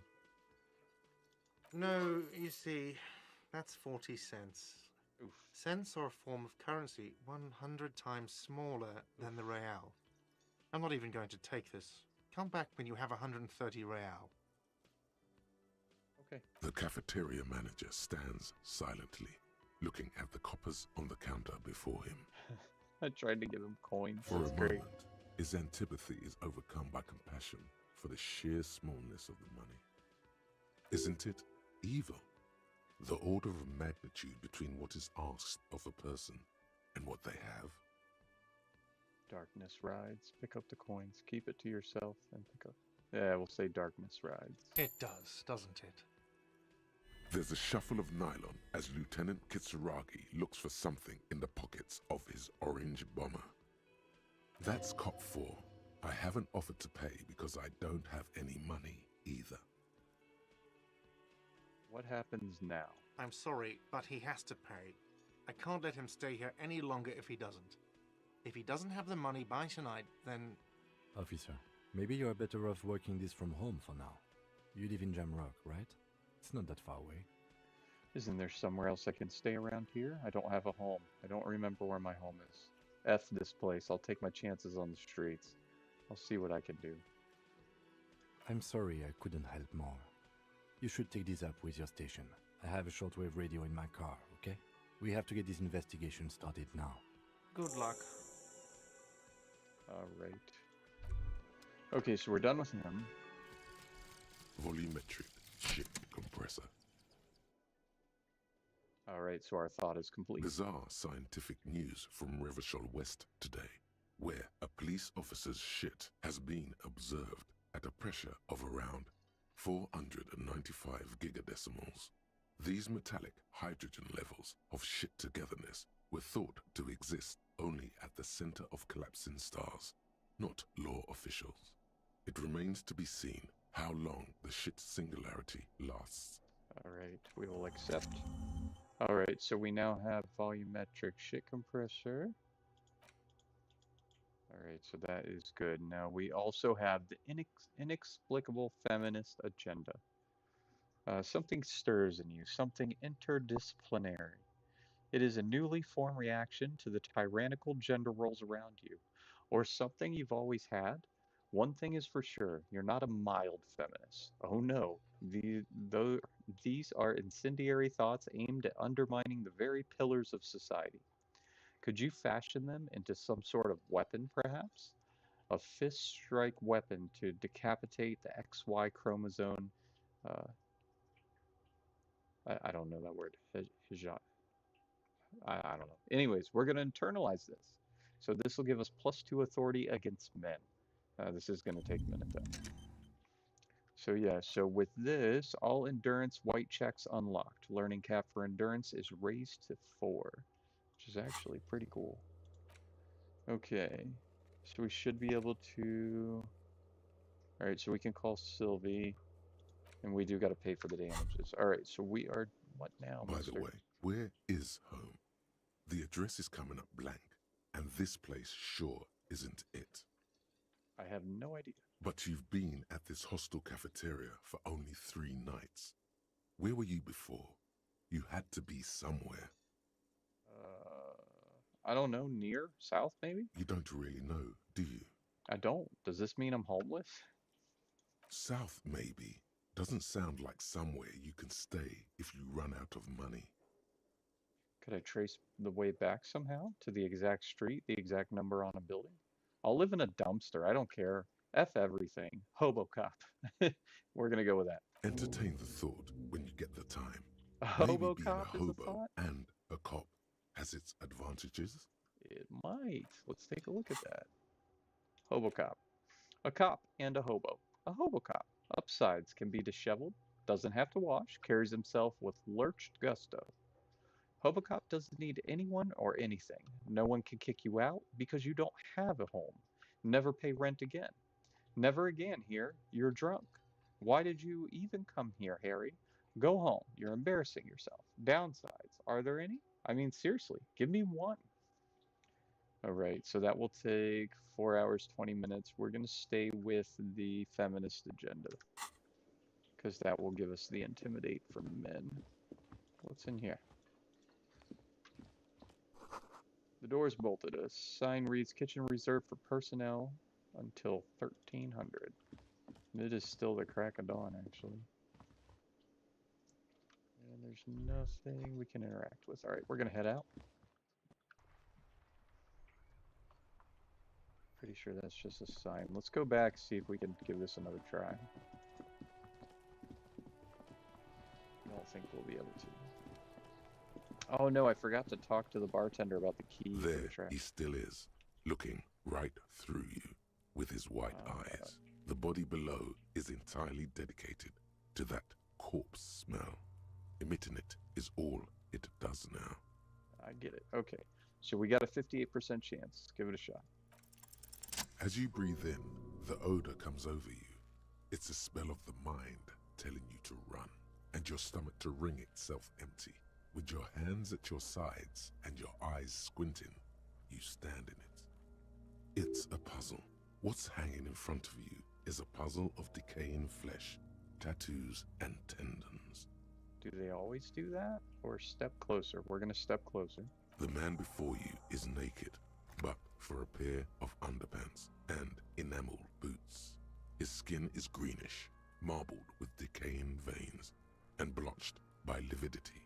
A fading web of tattoos covers his chest and shoulders. The cargo belt used to fasten him to the branch above appears industrial in strength. Yeah, it's a ratchet strap. Inspect the boots. The material appears to be ceramic. Its clean white stands in stark contrast to the decaying flesh above the knee. The man wore thick polymer socks, probably for padding. A fine array of interlocking plates covers them. It is interesting. I wonder what the purpose of wearing those kinds of boots would be. Delicate and fragile, they feel alien to the world around you, out of place somehow. Yeah, man, they look like Mega Man boots. These are clearly not boots. They're armor, possibly part of a larger set. These aren't just boots, are they? They're armor. Indeed. Technically speaking, these are sabatons, not boots. Oh, wow, he knows armor. What kind of armor is this exactly? Ceramic plate. Zirconium dioxide, most likely. This is where the make would be. Where? Under the hill. Fairweather. Fairweather model T500VE. I'm guessing that's vitreous enamel. This is advanced stuff. What happened to the rest of it? The material looks out of place here. Knock on the boot. Pull the boot off. Back off and look at the course. What happened to the rest of it? The locals probably scavenged it. It would be odd if he had more on after 7 days. We should keep a lookout for these pieces. The armor could yield information. Maybe he'll know something. Yeah, we'll talk to those little gremlins later. Alright, maybe he was just wearing these boots and there's no rest. Okay, so we'll just say understood. The sabatons dangle off the man's decaying form, ageless and synthetic. Let's knock on the boot. A small bell-like sound fills the air, like tapping on the side of a porcelain cup. Sounds It's anything fragile. but. This material is a kinetic redistributor. It spreads kinetic energy horizontally, from plate to plate, dissipating it entirely. See? Faint, organic lines cover the plates where they separate into smaller ones. These plates then divide into smaller plates until there are hundreds of them altogether. Very cool. Like whirls of floorboards. The design looks organic, influenced by highly resistant wood materials, like lignum vitae and ebony perhaps. What does this remind me of? If trees were made of porcelain, this is what their cross-sections would look like. Run your finger over the lines. The smooth, glossy surface fractures into ever more intricate interconnections, peaking on the right sabaton, where you notice. The whirls are in the shape of a letter and number combination, E50, 100, 1000. Point to it. Looks like there's a serial number on the right sabaton. Good. Can you read it to me? Tips the drying ball point of his pen on his tongue. X5415 6745 678222. Let's lie. Why would we lie? We're gonna tell the truth. We have a make and a number. That's something. We can use the radio in my kinema when we're done. Either station can chase it for us. How could this man afford... let's say this. The material looks out of place here. It is. It's expensive. Alright, the lieutenant draws a line in the condensation on the ceramic with his index finger. We've requested similar material for our tactical units for years now. The constabularies deemed it too costly. In that time, we've lost 6 men to semi-automatics. How much are we talking about? For a full set, about 4 years of wages. Whoa. For the northwest region of Revachol, an officer's average yearly income is 5,500 real, unadjusted for rank. Wait, my yearly pay is 5,500 real? Ka-ching, baby! Nod to the boots. That's a lot, I take it. As a wage, it's regrettably small. But for a piece of hardware, yes, that's a lot. How could this man afford such expensive hardware? That's for us to find out. My initial report on the area suggests he was a security guard for the harbor company. But that's just hearsay. Initial report? Just something I scraped together from my station. An area report on Martinez. I'm sure you did the same. He's not actually sure of that. He's just being tactful. These look pretty advanced for a security guard. I agree. This equipment is way beyond what a guard can afford. Alright, pull the boot off. This feels dangerous. Are you sure? Yeah, I don't give a crap. Let's do it. The stench fills your nostrils. As you push downward, an ominous creaking sound comes from above. That body coming down. This is gross. Stop! Pig's gonna pull his head off. Brutal!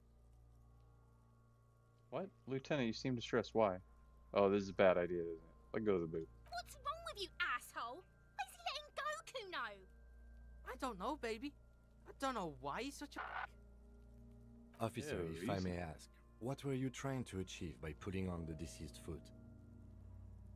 The cadaver slowly twists on the cargo belt, his torso covered in tattoos, and extremities blotched pink and blue. I want those boots. Alright, so let's inspect the belt. The hangman's knot is pulled tight by the weight of the corpse below. Yellow, hard-edged polyester cuts into his neck. Above, a sliding buckle ties the belt to the branch. This is a steel-reinforced cargo lashing belt, big brother of the regular cargo belt. It's used for tying cargo under 6-rotor airships.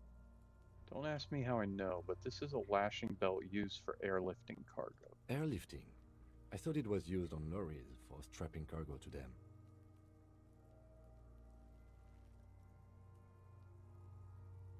Apparently, this is the reinforced kind for air transport. My brain tells me so.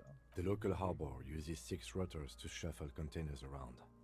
I get the sense they use whatever was on hand, without paying much attention to not incriminating themselves.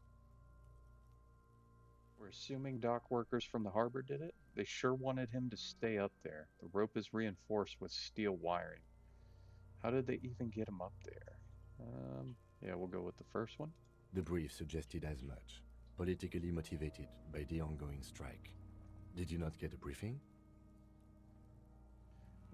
Yeah, no, they might have forgotten to brief me. My past has undergone total annihilation. Nothing remains. My mother, the love of my life, certainly not a briefing.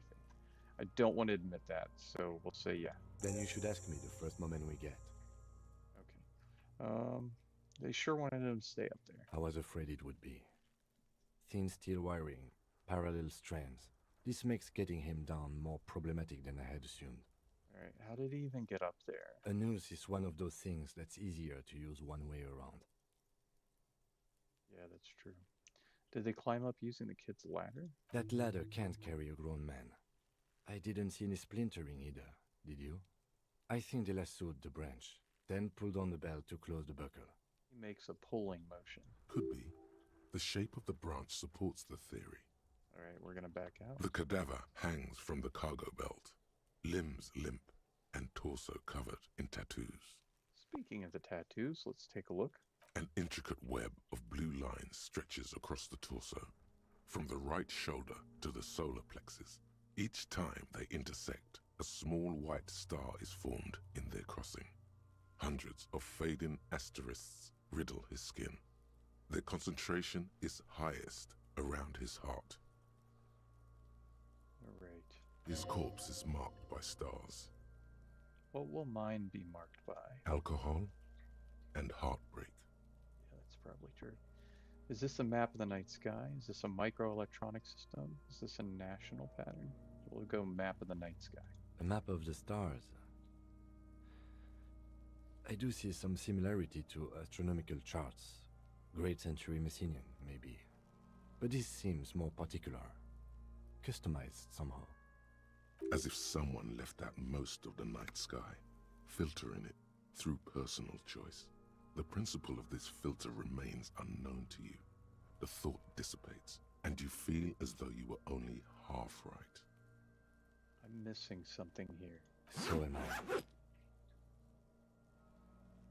Sudden ringing fills the air as the lieutenant pulls down the zipper of his orange jacket. He takes a thin piece of milled aluminium from his coat pocket and pulls it open. Sounds like a sword being unsheathed. A small lens appears. Some sort of camera. So we're gonna let him cook? Shit, Kuno! What the fuck is that? An instant color camera. He produces 2 metal-capped ampoules and clicks them into place on the side of the apparatus. A thin slot shines there. This is the first time he openly acknowledges the kid's existence. I have only 2 ampoules, so nobody move. I don't want to waste one.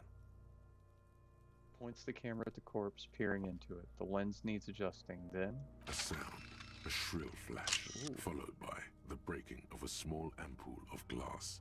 You see streams of color pour onto the thick, glossy piece of paper, rolling out. Dude, the artwork, though, is so good. In case we need it. The lieutenant says and shakes the paper, letting it dry in the cold wind. On it, a color-perfect copy of the dead man's tattooed chest. Cool machine. Yes, it is pretty cool, isn't it? What do we need this photo for? It contains insight to the victim's person. By his build, I'd say this was a man of physical violence. The story he wanted his body to tell was important to him. It is his letter. To us. Someone should decipher it. We'll need to show it around. Okay, we'll say nothing. Here, a souvenir. Don't lose it. He hands you the piece of rolled up photo paper. It's no larger than a pack of cigarettes. Don't lose it. The glassy-eyed corpse looks by, his mouth mute and his skin as colorful as the chemical rainbow on the photo paper, teeming with opportunistic organisms. You've acquired an interactable item. Investigate this item further by going to the Interact tab in your inventory. Alright, so we're gonna look him in the eye. His eyes are milky white and blind to the world, protruding comically from their sockets. There is no one home, just subaquatic terrors there.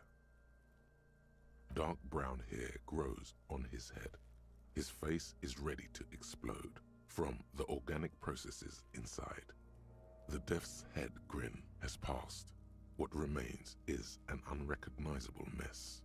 Underneath the curdled meat there is an expression, not carried on his features, but below, inside, an expression of pleasure. This man was experiencing joy at the moment of his death. Okay. Hey, we got a high chance for this. We'll say this first. This man enjoyed the moment of death. Yeah, we'll roll for this. I'm gone. Oh. Where have you gone? I can see you've gone, but who are you? What is happening? I hate you. You stink and you're boring. Why were you feeling pleasure when you died? Maybe I was getting my rocks off. First, you have to speak like that? What dialect is that anyway? It's a mishmash, cocabona. You think I'm Messinian, don't you? For you, this is how people from Messina speak like. Pebbles, we're not going outside, sweetheart. I'm not even sure where Messina is. Well, I'm not from Messina, am I? My hair is too light a shade of brown. Trust your inner racist. What are you, racist now too? You think I am. You think I was a racist because this lump looks military and has tattoos. That's called profiling. Alright, so you were feeling sexual arousal when they were hanging you? Do I look like an erotic auto-asphyxiation type to you? Yes? Captain Coppadromo, I fear we are drifting away, fixating on sexuality again. Let's go with a simpler question. As you wish. He didn't choke himself. You know it. Right. I can see you're gone, but who are you? I'm a joke. Look at me. There's nothing funny about you. There is nothing funny about jokes either. Who were you when you were alive? A killer. A motherfucker. And a killer. I have another question for you. Go ahead, Cobbo. Sorry, you guys, we have a level 1 Pebbles emergency. Kitty girl, we're not going outside. I'm sorry. It's too cold. No. Alright, where have you gone? Into the wild pale yonder. Where's that? In the past. Way out in the west. What is happening? What do you mean? I'm talking to you. It's the power of your...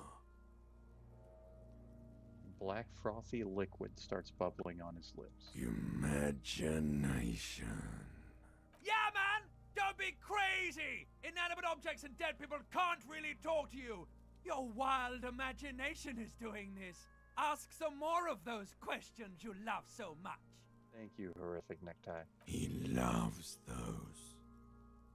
Why do I love questions? Because you're a copperoonie. Look at all of them go. Do you want more questions? Give me a comical amount of questions. Coming right up. Copperoni, Rooney. This is getting uppy now. Can you ask me a question? Sure, Lobo. I can ask you a question. Why are you doing this? What? Looking at my face, motionless. Looking into my eyes. Standing here. Why are you investigating my murder?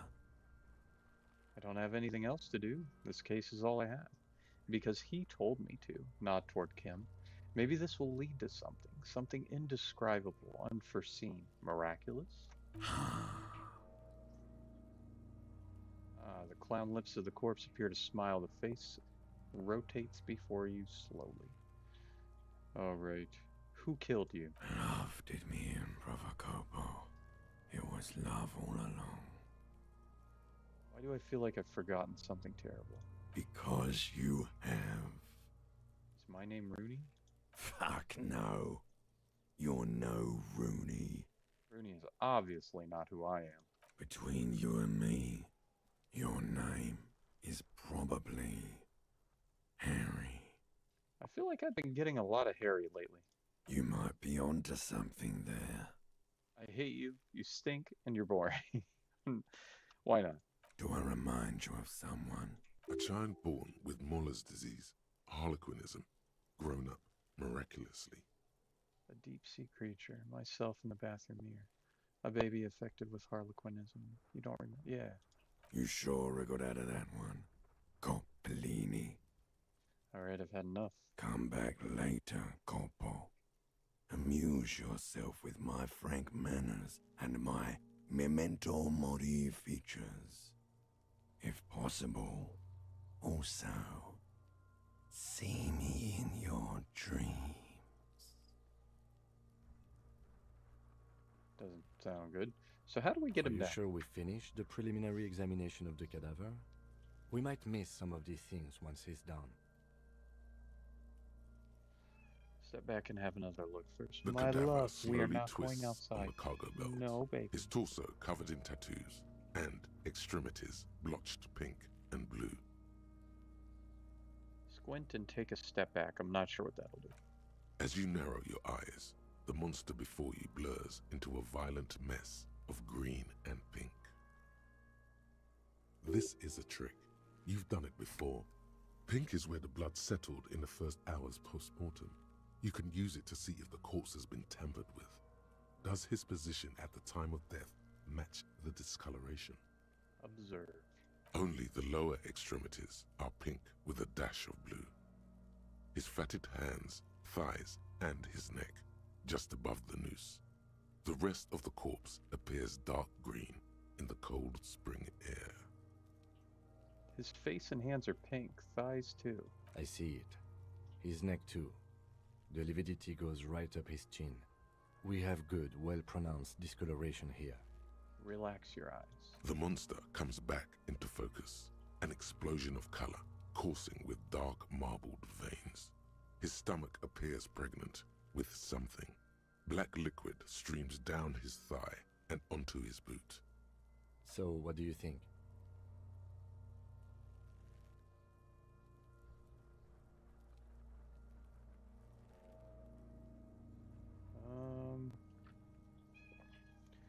We'll start with he's beaten up. See the bruises? I do. No. Most of them are post-mortem. No, baby. Maybe even all You of cannot go outside. The delinquents have made our jobs harder with their little sport. Oh yeah, I forgot about that. Stop talking in riddles, coin slot. Pebbles, please. He means you fucked him up good, Kuno. Fucked him up brutal like. Oh my goodness. Something is coming out of him. A pool of blood and feces has eaten into the frozen mud below the man's feet. Purge Oh my liquid gosh, is dripping Pebs. into it, drop Sweetheart, by drop. please, it's not dinner time. You're not going outside. She's bullying me very, very hard. Pool of blood, blah, blah, blah. Okay. The victim appears to have contained no more than half a kilogram of digestion at the time of death. The fuck he saying? Talking about shit. We got lucky. Maybe he went to the toilet sometime before death. Gosh darn right, I'm a... No. Maybe, yeah, maybe. Maybe. He doesn't really want to dwell on it too long.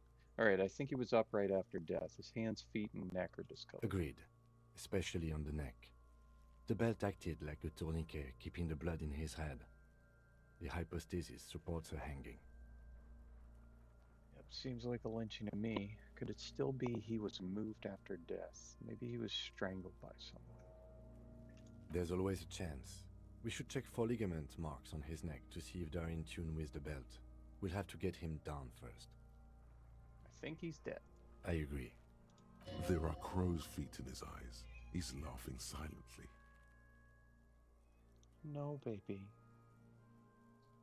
No, I'm sorry. Baby, it's like 50 degrees out. The sun isn't even shining. It's cold. You're in for the day. His personality is no longer a part of the world. Totally dead. Alright, the world no longer stores his personality in its composition. There was a time for that, and it ended 7 days ago.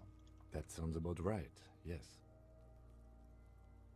Back off and catch your breath. But there is no breath to catch. Only the cadaver filling the air and your nostrils. He slowly rotates before you, decomposing. I want to see what this will do. Of course. You have questions, don't you? Sure, the power of your imagination is at your service. Alright, we're done with Come that. back later, Corpo. Amuse yourself with my frank manners and my memento mori features. If possible, also see me in your dreams. Rather not. Yep, the preliminary examination is done. Let's get him down from there. The steel reinforced belt presents a unique challenge. I brought chain cutters, but I don't see a good angle of approach to the belt. He doesn't actually think the challenge is unique. He thinks it's frustrating, annoying, and harder than he thought. The cadaver is a good 1.2 meters up. Neither one of us can reach the belt without assistance. And even if we do, there's the question of cutting the airship strength material. Okay, can't someone else do it? We could saw the branch. Seems like a lot of hassles. Let's not do it. Maybe we could shoot him down? Maybe we can ask for help from the harbor. I'm out of ideas. Let's have another look at him. I was really hoping we wouldn't. The Union appeared to be suspect in this case.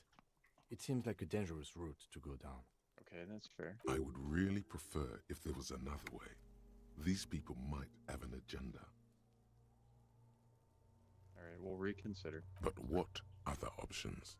The corpse twists on the belt, like chicken on a skewer. Alright, we could saw the branch. Climb up there and saw the branch? Yeah, seems dangerous. There has to be a less risky way, with less falling down of trees.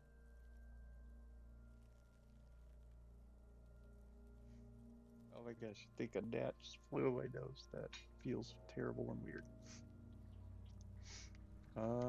Maybe we could shoot him down. Yeah! Bang bang time, pig! Shoot his head off! How? Where the buckle ties the rope to the branch. That's a good spot to aim. There, the buckle holds the belt together. I don't know, just, you know, shoot up there maybe. Point towards the branch. Just shoot the belt. The bullet will break it. Alright, we'll go with the first one. Where? Ah, yes, I see. If the shot hits that, there might be a chance to release the belt. Yeah, now we're talking. Entertain a Kuno with some shit.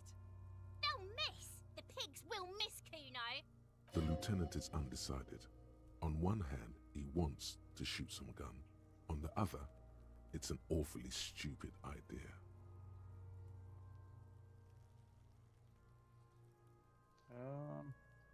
Take this shot, Lieutenant. What's the worst thing that could happen? I'll blow his head off. Oh, crap. Okay. Take it! Take the shot! Yeah, take the shot. Kuno wants some of that shit. Silence. With his elbow sharp, the lieutenant unzips his jacket and produces a lightweight firearm. He drops a paper cartridge in the barrel, separates the scouring stick, and gives the cartridge 5 tucks. What kind of a gun are you using, dude? That's a Kiel A9090 Armistice, mass-produced muzzleloader.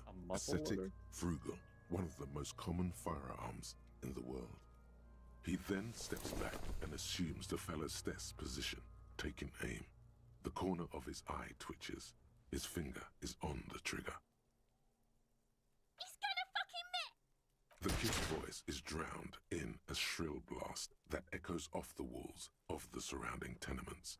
A cloud of smoke slowly parts in the air as the lieutenant steps back and says to himself, God damn it. He feels bad about his eyes mostly, just having bad eyesight, probably from a young age. Whatever you do, do not console him. Fucking idiot! Mookaba asshole! Kuno could have hit it easy, but then Kuno's not fucking handicapped, is he? It's okay, man. Gosh darn it, get your crap together. Try again, maybe. What now? No, we are lucky as it is. We didn't break anything, and any more mistakes could put us in an unfortunate position with the locals. We have eyes on us. I didn't do us any favors with that. It's okay, man. Kuno's sorry too. Kuno feels... The lieutenant doesn't say a word, just looks at the gun in his hand. No, we're not going outside. No. No, baby, you're killing me. What now? I have to say, it's beginning to look unlikely we can get him down without assistance. Can I have the gun? I should try. It's bad as it is. Us shooting firearms like punk. Go ahead. I'm not stopping you. Just don't lose it. Oh, They only have one gun! oh my gosh. Enough. This is the sorriest pair of pigs Kuno's ever seen. Yeah, take it, you fucking banana poika! Take it and shoot yourself in the mouth! Wow, she's really bad. Feel the weight The cold piece of bakelite and gunmetal is surprisingly light. Your fingers fit right through the guard, instinctively resting on the trigger. The fuck are you waiting for, Kuno? Tell him to shoot himself in the mouth! Oh my gosh. Point the gun at the The belt. buckle comes into focus in your sights. You stand with your feet planted firmly in the Man, we're ground gonna blow and his your head left up. hand supporting your gun arm. Can I back out? Nope, it won't let me. Why don't you just shoot yourself in your mouth? Oh. At least you won't miss. Oh my gosh, I can point the gun at one of the kids. Alright, close your left eye first. Your field of view narrows. The branch slowly moves, becoming entirely two-dimensional. The metal buckle glimmers, catching the slow movement of the branch in the wind, and your shoulders directing the gun sink up, dancing hypnotically. As you wait, your breathing slows down. Some mosquito-like organism buzzes in your peripheral. Look, he's crying! You gonna cry now, fucking faggoty? Whoa. You kids are so mean.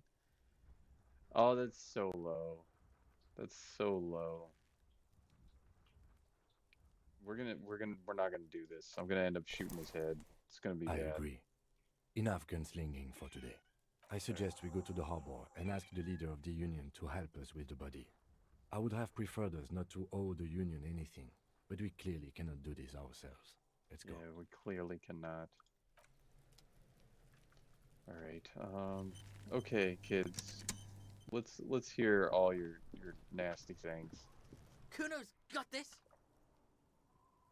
The boy throwing rocks at the dead body can't be older than 12. If there ever was such a thing as an ugly kid, then this is it. He's almost exquisite in his ugliness, like a gremlin. I called them gremlins earlier, Oh yeah, Nappa Gumpy, Kuno! yells the other kid behind the fence. Hey kid, a word, police business, a moment of your time, please. I'm not getting into this.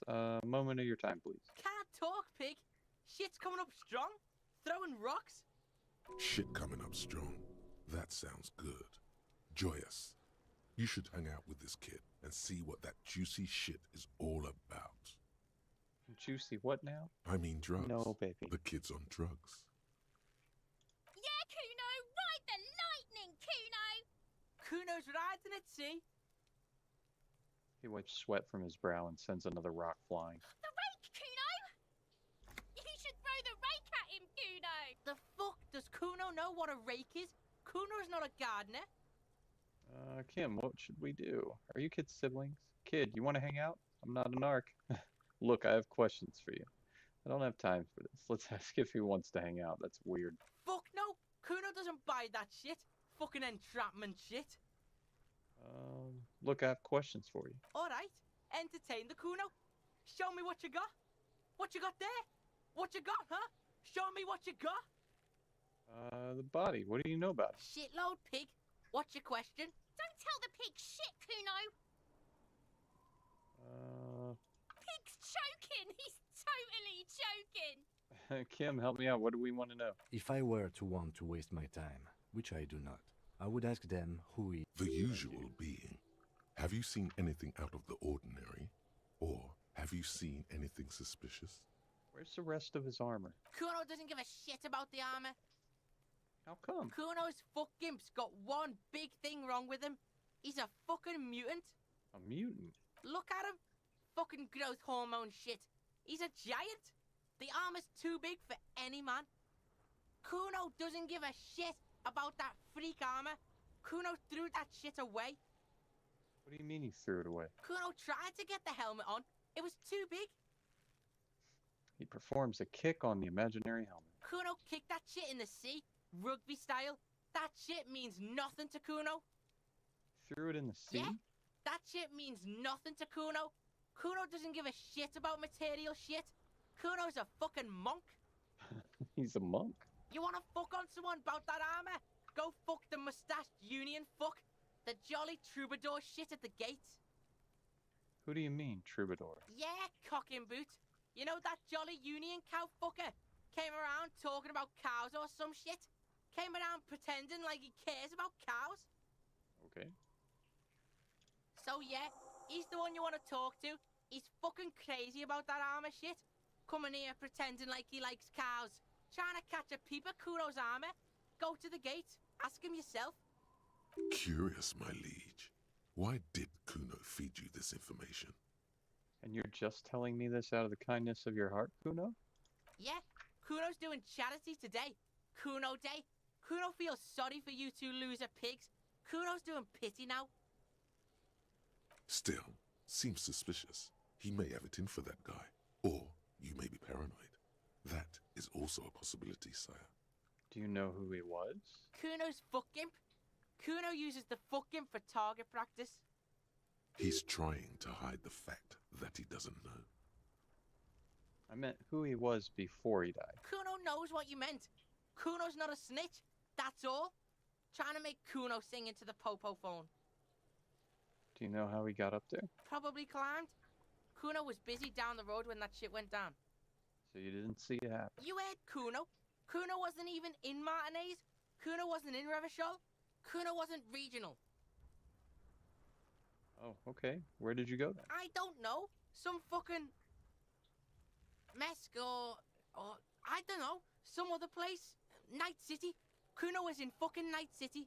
Yeah, me too, kid. There is no Night City anywhere. Actually, there is. That sounds like the name of a city in some pulp science fiction novel.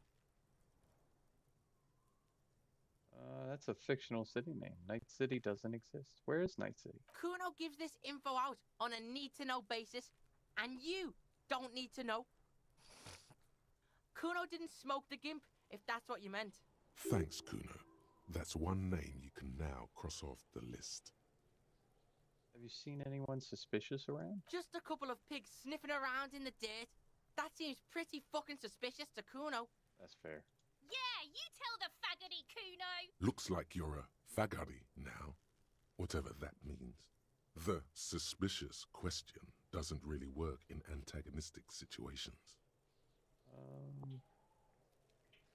There are contusions all over his body. Did you do that? Fuck are you talking about? What is this contusion shit? Kuno. They want to make you stupid again. A contusion is a bruise. I'm talking about the marks or stones left on the corpse. Oh, did Kuno make your shit sniffing harder? Obstruction of shit sniffing. This is Kuno's kingdom. Kuno fucking rules here. I appreciate that. More on this later. Right now, let's talk about something else. You're testing Kuno's patience here. Get lost.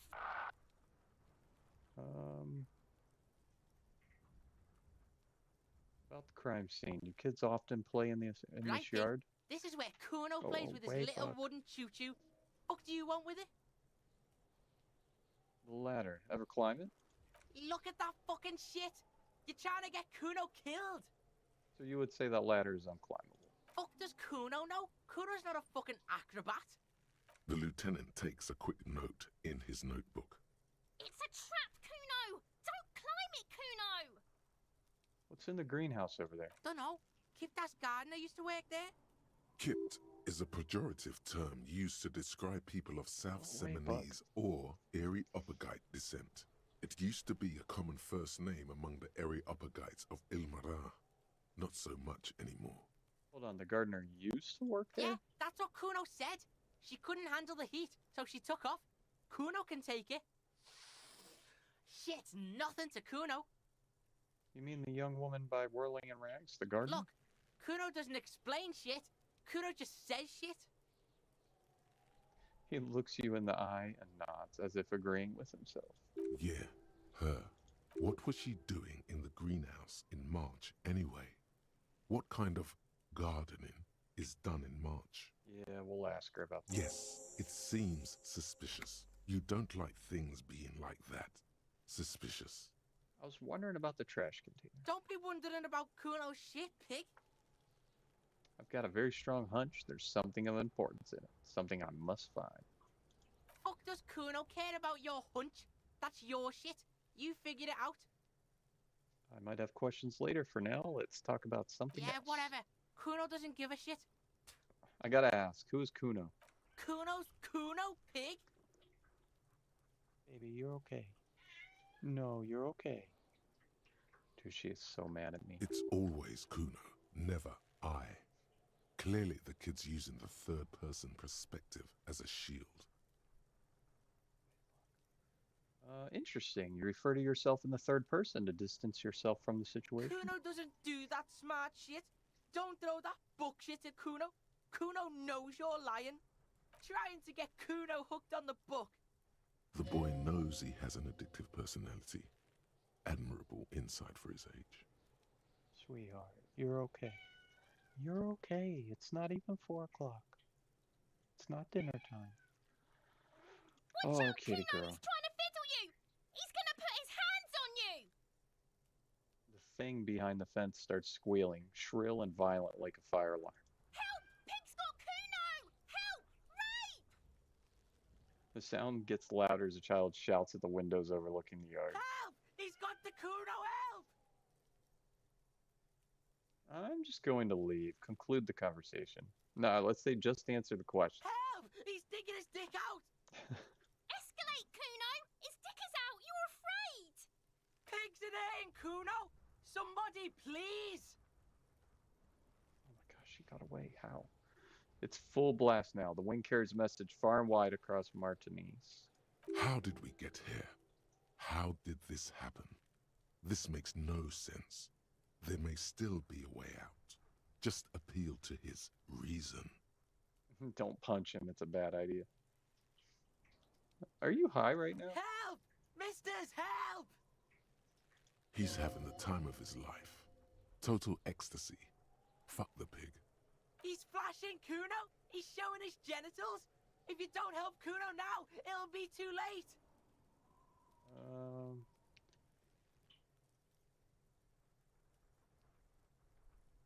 I know we're gonna... We'll fail that. Don't punch him. It's a bad idea. Look. Go away, bug. Kuno whispers as he retreats, vanishingly emphasis, silent. A ghost is saying this. A shit-eating psychopathic ghost with an ace up his sleeve. I know you wanted to hit me. You got that I'm gonna fuck that Kuno up look. The Kuno's dad gets. The murder look. The rage look. Relax. He can't read your mind. He doesn't know you were thinking that. Yes, how do I get back to it? I want to go back to that thought. Yes, but I didn't act on it. It was just a fancy. How'd you know that? You can't see it's in my head. Whisper. Can you read my mind, Kuno? I can. Kuno can smell that violent shit. I know what you were thinking. I'm gonna fuck that Kuno up. I'm gonna shut his shit down. You know what? You should have hit the Kuno, because now He raises his voice again. you're nothing. You're a joke to Kuno. Kuno laughs at you. King Kuno! The whole charade was about establishing dominance over you. You backing up means he's succeeded. Oh, good for him. Kuno turned you into his prison, bitch! You're gonna be in this shit with Kuno! No, you're not. We can just leave. Bitch, you're gonna be in this shit with Kuno forever! The peepo-headed critter doesn't let him finish. A peepo is a type of hat, by the way. Go away, Buck. Nice peepo. You don't talk to me about my fucking peeper! You don't know where I come from! You just Kuno's bottom bitch! Got one. Whatever. I had some questions about the crime scene. Okay. Kuno is kind to his bitch. Ask your questions, but remember, this changes shit. Click, click, click, click! Figure out what's going on with this kid. Let's give it a shot. Why not? Wait, no. Nah, screw it. Let's do it. He's on your crime scene, bossing you around. And he's been here for some time too. This is where he hangs out. You have to get more out of him. He could be useful. Kuno, listen, I know this boundary pushing thing is new to you, but it's old news for us grown-ups. Get your snout out of Kuno's ass. Kuno knows how hard Kuno pushes it. Kuno pushes it hard level. You should give up, Popo, or the Kun will keep fucking it out of you. You okay, Kuno? She looks worried. The Kun has her confused. That went wrong. He took it as a compliment. Then he had a minor seizure. Alright, okay, we're gonna... Kuno doesn't fucking care. Goodbye, Kuno. You're so foul-mouthed, it's terrible. This trash container is locked. The body is downwind from here. Maybe you prefer the smell of garbage to the smell of death. Lieutenant, what do you think could be in there? Trash? Food waste from the cafeteria? They lock these containers to keep the derelicts from flocking in. Could be evidence, too. Yes, I feel like there's something in there. What do you mean, feel? It's extrasensory perception. Whatever is in there holds a special significance. I agree. We should get someone from the remote viewers division here. Ah, funny. He's being sarcastic. Do not ask what the remote viewers division is. There's no need for sarcasm. I just feel strongly about it, that's all. Maybe it's not connected to a case, but still. Oh. It might also be evidence. The mob could have disposed of something in there. We should get the it lock open. We could try using a pry bar. The one you took from my motor carriage, Or, Lieutenant? Or we could ask for a key from the manager of the Whirling in Rags. He probably has one. He might also have information. This is better than the pry bar idea. Alright, so we're gonna go talk to him. See if he'll give us the key.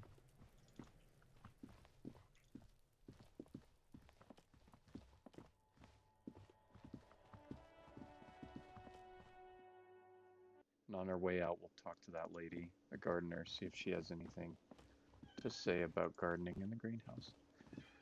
Can I Oh, help sweetheart. you? Is that trash container out back yours? Mine? No, it belongs to the Whirling in Rags. That's what I meant. Thank you for clearing that up.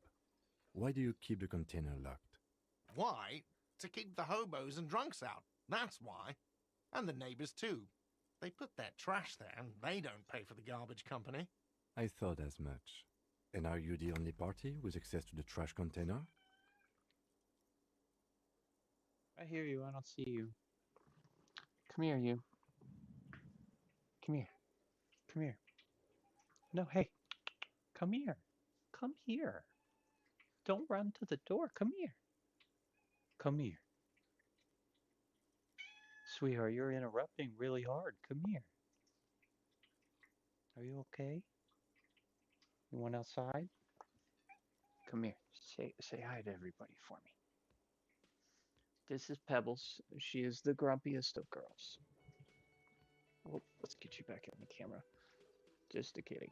She's so grumpy. She wants outside. But she's not allowed. It's too cold.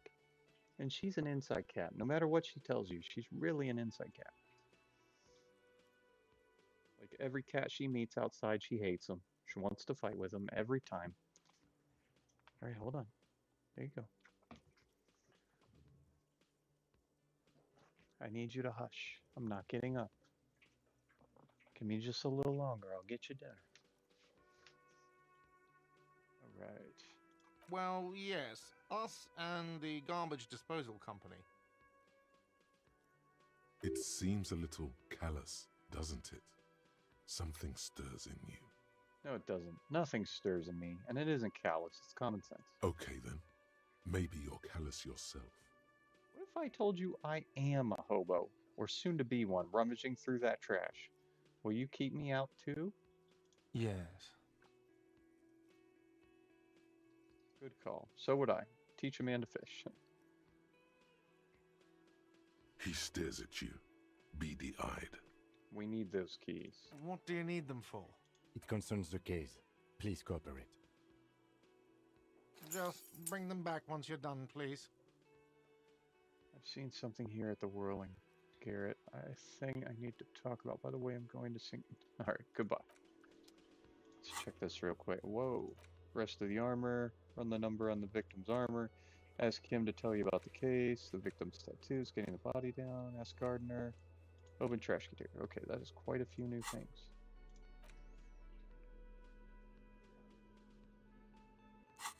Oh, have we leveled up, maybe? I think we have, but I'm not sure. I didn't mean to level that up, but too late now. Okay, so we are a bit strong, I guess. Okay, so if level up is open, then that means we can, in fact, level up. But I mean, that's fine. We need it anyways. My dude is weak by nature. All right, let's talk to the gardener real quick. See if she has anything for us. Hello again, officer. How are things? Tell me exactly, or tell me what exactly have you been doing in your greenhouse in March? Well, this might be the last snow we get. At least I hope so. Snow has nutrients in it. Helps everything green up in the spring. At least that's what my grandma always told me. She smiles shyly. Yes, think about the cute grandma, not the weird snow. All right, visual calculus, medium 11. Squint your eyes and look at her intently.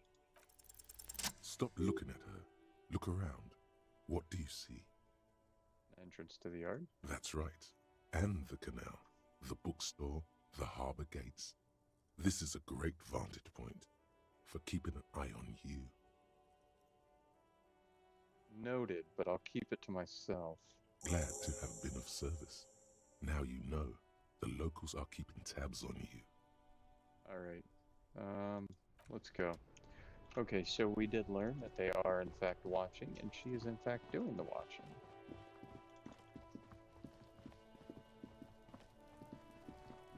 No, over here, mister. This trash container is locked. The sliding Padlock lid has a with the padlock key. that says, with a well-oiled crack, the lock pops open. Don't. Maybe you shouldn't. Come on, we're doing it. Maybe you shouldn't. Of course you should. This is your time to shine, Hobo Cop. Thank you. Dive into that dumpster for extra content. Didn't I just have a premonition that there's something in there? There is, but you won't like it. Sweat forms on your brow. Your hand is still on the lid. Open the lid. The smell of rotten food rises to greet you. You see soggy cartons, dirty rags, and organic waste. expecting that. We're just in time. This hasn't been emptied for over a week. Dig in Hobocop style for extra content. Wow, an Armistice caliber 50 knock cannon, half wrapped in paper tissues. So shiny. What's a knock cannon? It's a giant rifle, and it's very expensive. Not as expensive as that fat string of pearls snaking around the rotten banana peels, however. And is that Cordon Electric's preamp with Electra F2 tubes? It is. That catches quite a price. We're talking 12,000, easy. Unless you're into hi-fi yourself. I'll sell it. No, you won't. Because none of those things are real. They're not actually in there. All you see is food waste and crisp wrappings. Hey, man, that's not cool. I was actually excited for a minute. A cruel jest. There must be something. All you see is a broken mug with a racist depiction of the yellow man frolicking in saffron.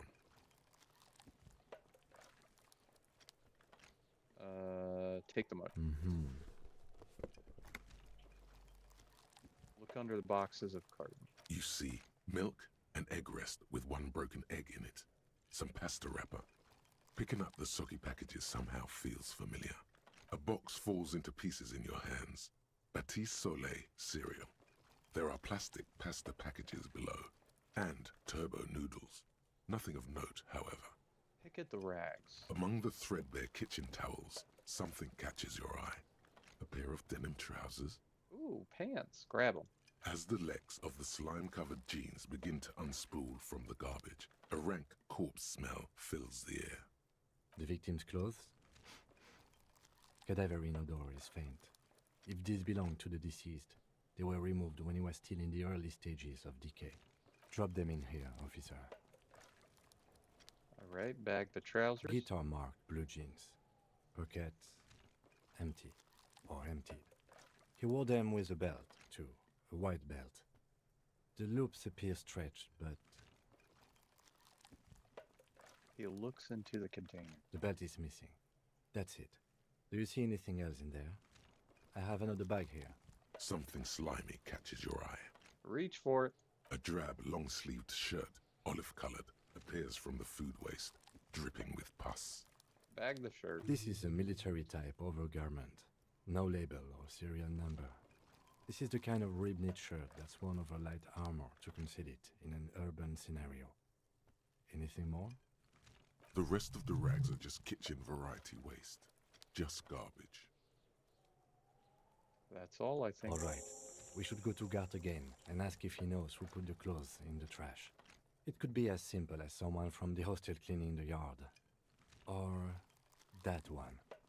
I'd advise against confronting that force. Okay. Not really. All we know is the victim's clothes are in the trash. The lid was locked and his establishment had the key. It's just a small loose thread. Right. Yeah, we need to ask kids who put them there. The fuck's he on about, kids? You hear that, Kuno? He thinks you're an infant or something. See? The lieutenant nods, then looks back into the trash container.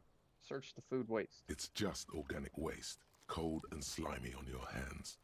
Apple and potato peels, mostly. Unidentified sludge, and the occasional chicken bone thrown in for good measure. But hey, nothing. It's nothing. Nothing more to see here. What's this? What? A blue piece of plastic sticks out from the apple peels. It's shiny. Looks like the corner of something. Pick it out. Something larger. A clipboard. A blue plastic clipboard with moist papers hanging from it. They look badly damaged, but you can still make out forms and notes, written in a man's handwriting. Officer, is that your paperwork? No, it can't be. Yes, it is. Look. This plastic has the RCM street grid on it. You've even got an autopsy form. A miserable-looking slip of paper sticks to the board. If you don't mind me asking, how did this get in the trash? It must have been cramping my style. It has a foreboding quality to it. Maybe I needed to lose it for the great bloodletting to begin? That's weird. I think I don't want to be a cop anymore, so I threw it away. Someone from the Withering threw it in the trash. I don't know, I'm boring. Boring? Try dangerous. You should do a thorough inventory of that. Be sure some has not fallen into the hands of the RCM's enemies, organized crime or worse. Official notes sometimes contain informants' names, even undercover operatives. Okay, I'll do that. It would also not hurt to start taking notes on the case. Now, tell me what your eagle eyes see. Or Some items, such as the ledger you found, are interactable. Go to your inventory and select the Interact tab to read your paperwork. Okay. The container sounds a muffled gong. that's one thing off the list. Alright, let's take a look here. It says use the interact button. What button is that? That button, okay.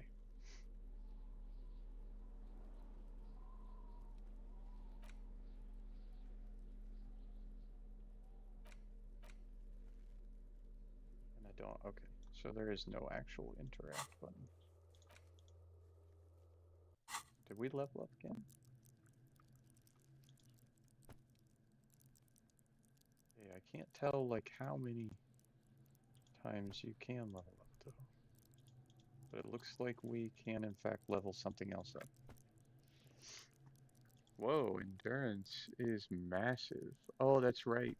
Something we learned did that. Let's see, what else can we do?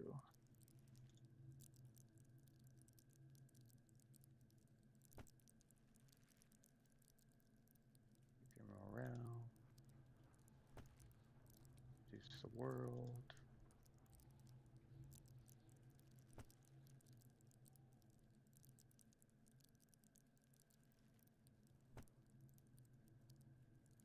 Charm men and women, that would help. Or can I up this? No, I can't. Okay.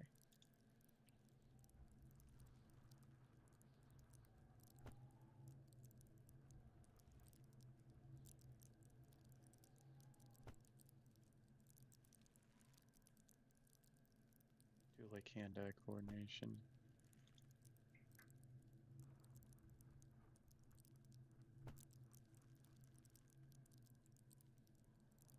Alright,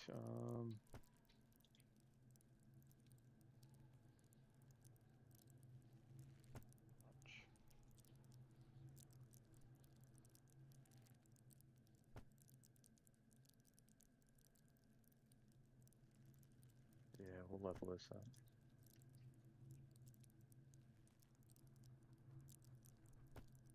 Alright, are we out of level ups? Okay, so we have suggestion and 2 in physical instrument. Hopefully that will help us.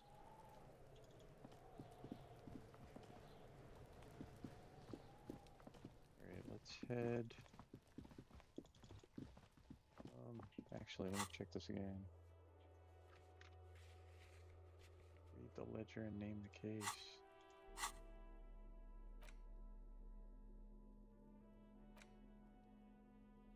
Interact button, I don't understand.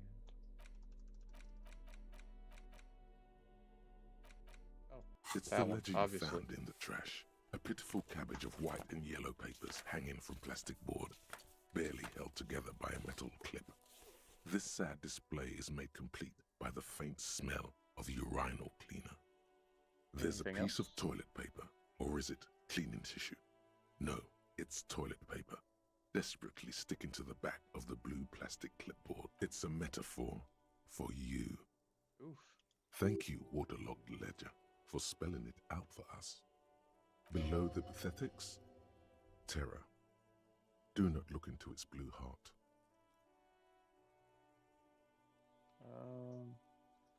We're not gonna smell the ledger. Browse the white paper. They're not exactly white. They're yellowed in patches by sunlight and alcohol, and covered in dense blue handwriting. Ink escapes into watercolor patterns, reaching its tendrils across entire pages. The paper itself is checkered, with faint red lines forming short paragraphs. Once in a while, there's a red stamp that exclaims, "Case files, commit to paper." The case files themselves are plenty. You count more than 100 sodden, crumpled up, earmarked pages falling apart in your hands. They appear to be sufficiently organized and extremely dense, if mostly illegible. What is in there? What are they about? Work, strife, poverty, the Jamrock Quarter. These are handwritten logs of investigations dating back to January 51, this year. The exact number is hard to estimate due to missing pages and an odd naming convention. But there are at least 20, maybe 30 cases undertaken, not completed, mind you. There was mention of a naming convention here. Count the pages. I have to open an official case. Is there room? The name. Yes, it appears you employ a, shall we say, robust yet literary system. Each investigation has its case number written on the margins. Yet, still more tellingly, most are accompanied by a name. A title, one might say even.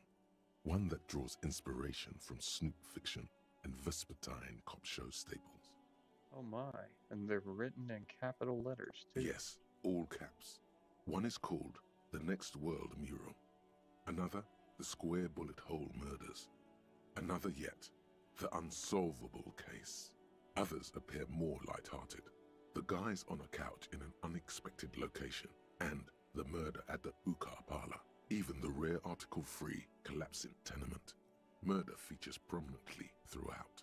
It's going to take an effort to piece these case files together, but it can be done. Once you're done inspecting them up close.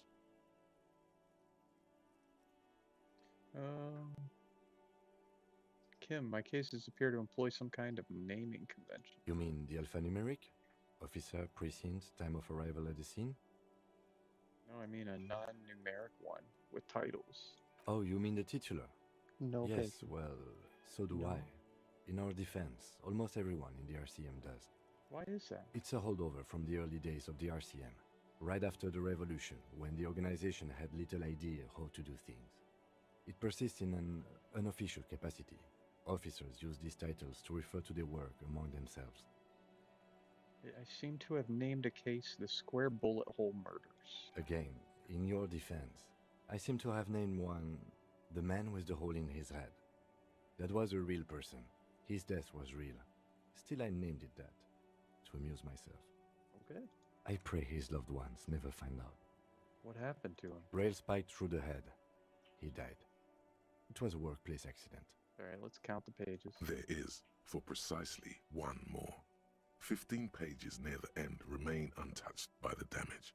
The checkered grid forms a structure of passages, breaking the case into subtasks to accomplish.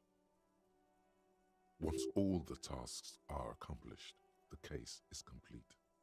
Commit to paper. Sadly, the ledger only comes with an old, worn-down lead pencil. It's unfitting of this monumental event. Kim, do you have a pen? The lieutenant looks at his blue notebook. 2 fat, shiny pens hang from the binder, like large caliber bullets on an ammo belt. It's downright incriminating. He has little choice but to give you one, although he really does not want to. He is not really saying anything, just standing there, looking at them. Fine, I'll just use this crappy pencil. Absolutely motionless at first, then animated slowly, imperceptibly even. The lieutenant begins to browse. The threat has passed. He is thankful it has passed, and that he's gotten to keep both pens onto the paper with a brash free hand, uncannily similar to the rest of the letters. The wording comes easily. It's almost robotically simple, a language developed for mental rigor and simplicity. Inspect the victim's body. Get the body down. Interview the cafeteria man. It's not exactly poetry, but poetry would be out of place. Cross out the ones we've already finished. A satisfying slash sounds across the paper. You're done, it seems to say. And you, and you. Things to be done, and things already done. The composition of reality. This is an extremely useful tool for a detective of the citizens' militia. Now all that remains is to name the case. Lieutenant, have you by any chance named our case? No, actually. Any ideas?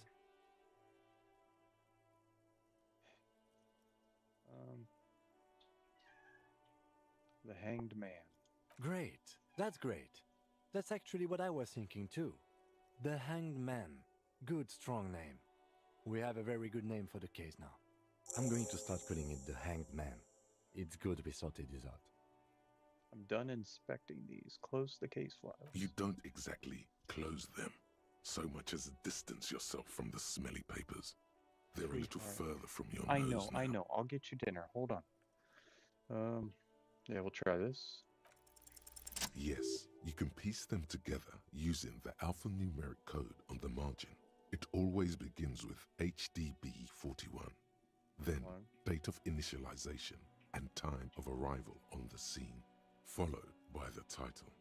For example, HDB 41120111700, the next world mural. How long does it take to read a case? It takes about half an hour to piece one together, using the system you've devised. Where do you want to start? Let's do this later. Not much has changed in the meanwhile. A bunch of sodden papers still sags from the clipboard. In the back, you see thin, translucent copier paper. Some neon yellow, some bright red, all covered in boxes, like marching armies. These look like official forms, waiting to be filled out. Then rip them from the binder and hand them out, according to type of form. What types of forms are there? 3. The topmost are misconduct fines. The middle ones are station calls. Sweetheart, And give me the one sec, bottommost okay? are field autopsy forms. You don't have to be an intellectual giant to do police work. Alright, enough of these. The rest of the stinking... Put the ledger away. Alright, so unfortunately we're going to go ahead and call it here. Let me save real quick. We will overwrite that. And yeah, I do plan on picking this back up. I'm not exactly sure when I'll get to it. So me and Kelly's 16-year anniversary is this Friday. I don't know if I'm going to stream this weekend. I may not. If we do, we'll more than likely pick this back up. But yeah, so I really appreciate you guys watching. I hope you have a great rest of your day, and I will see you on the next one. Peace.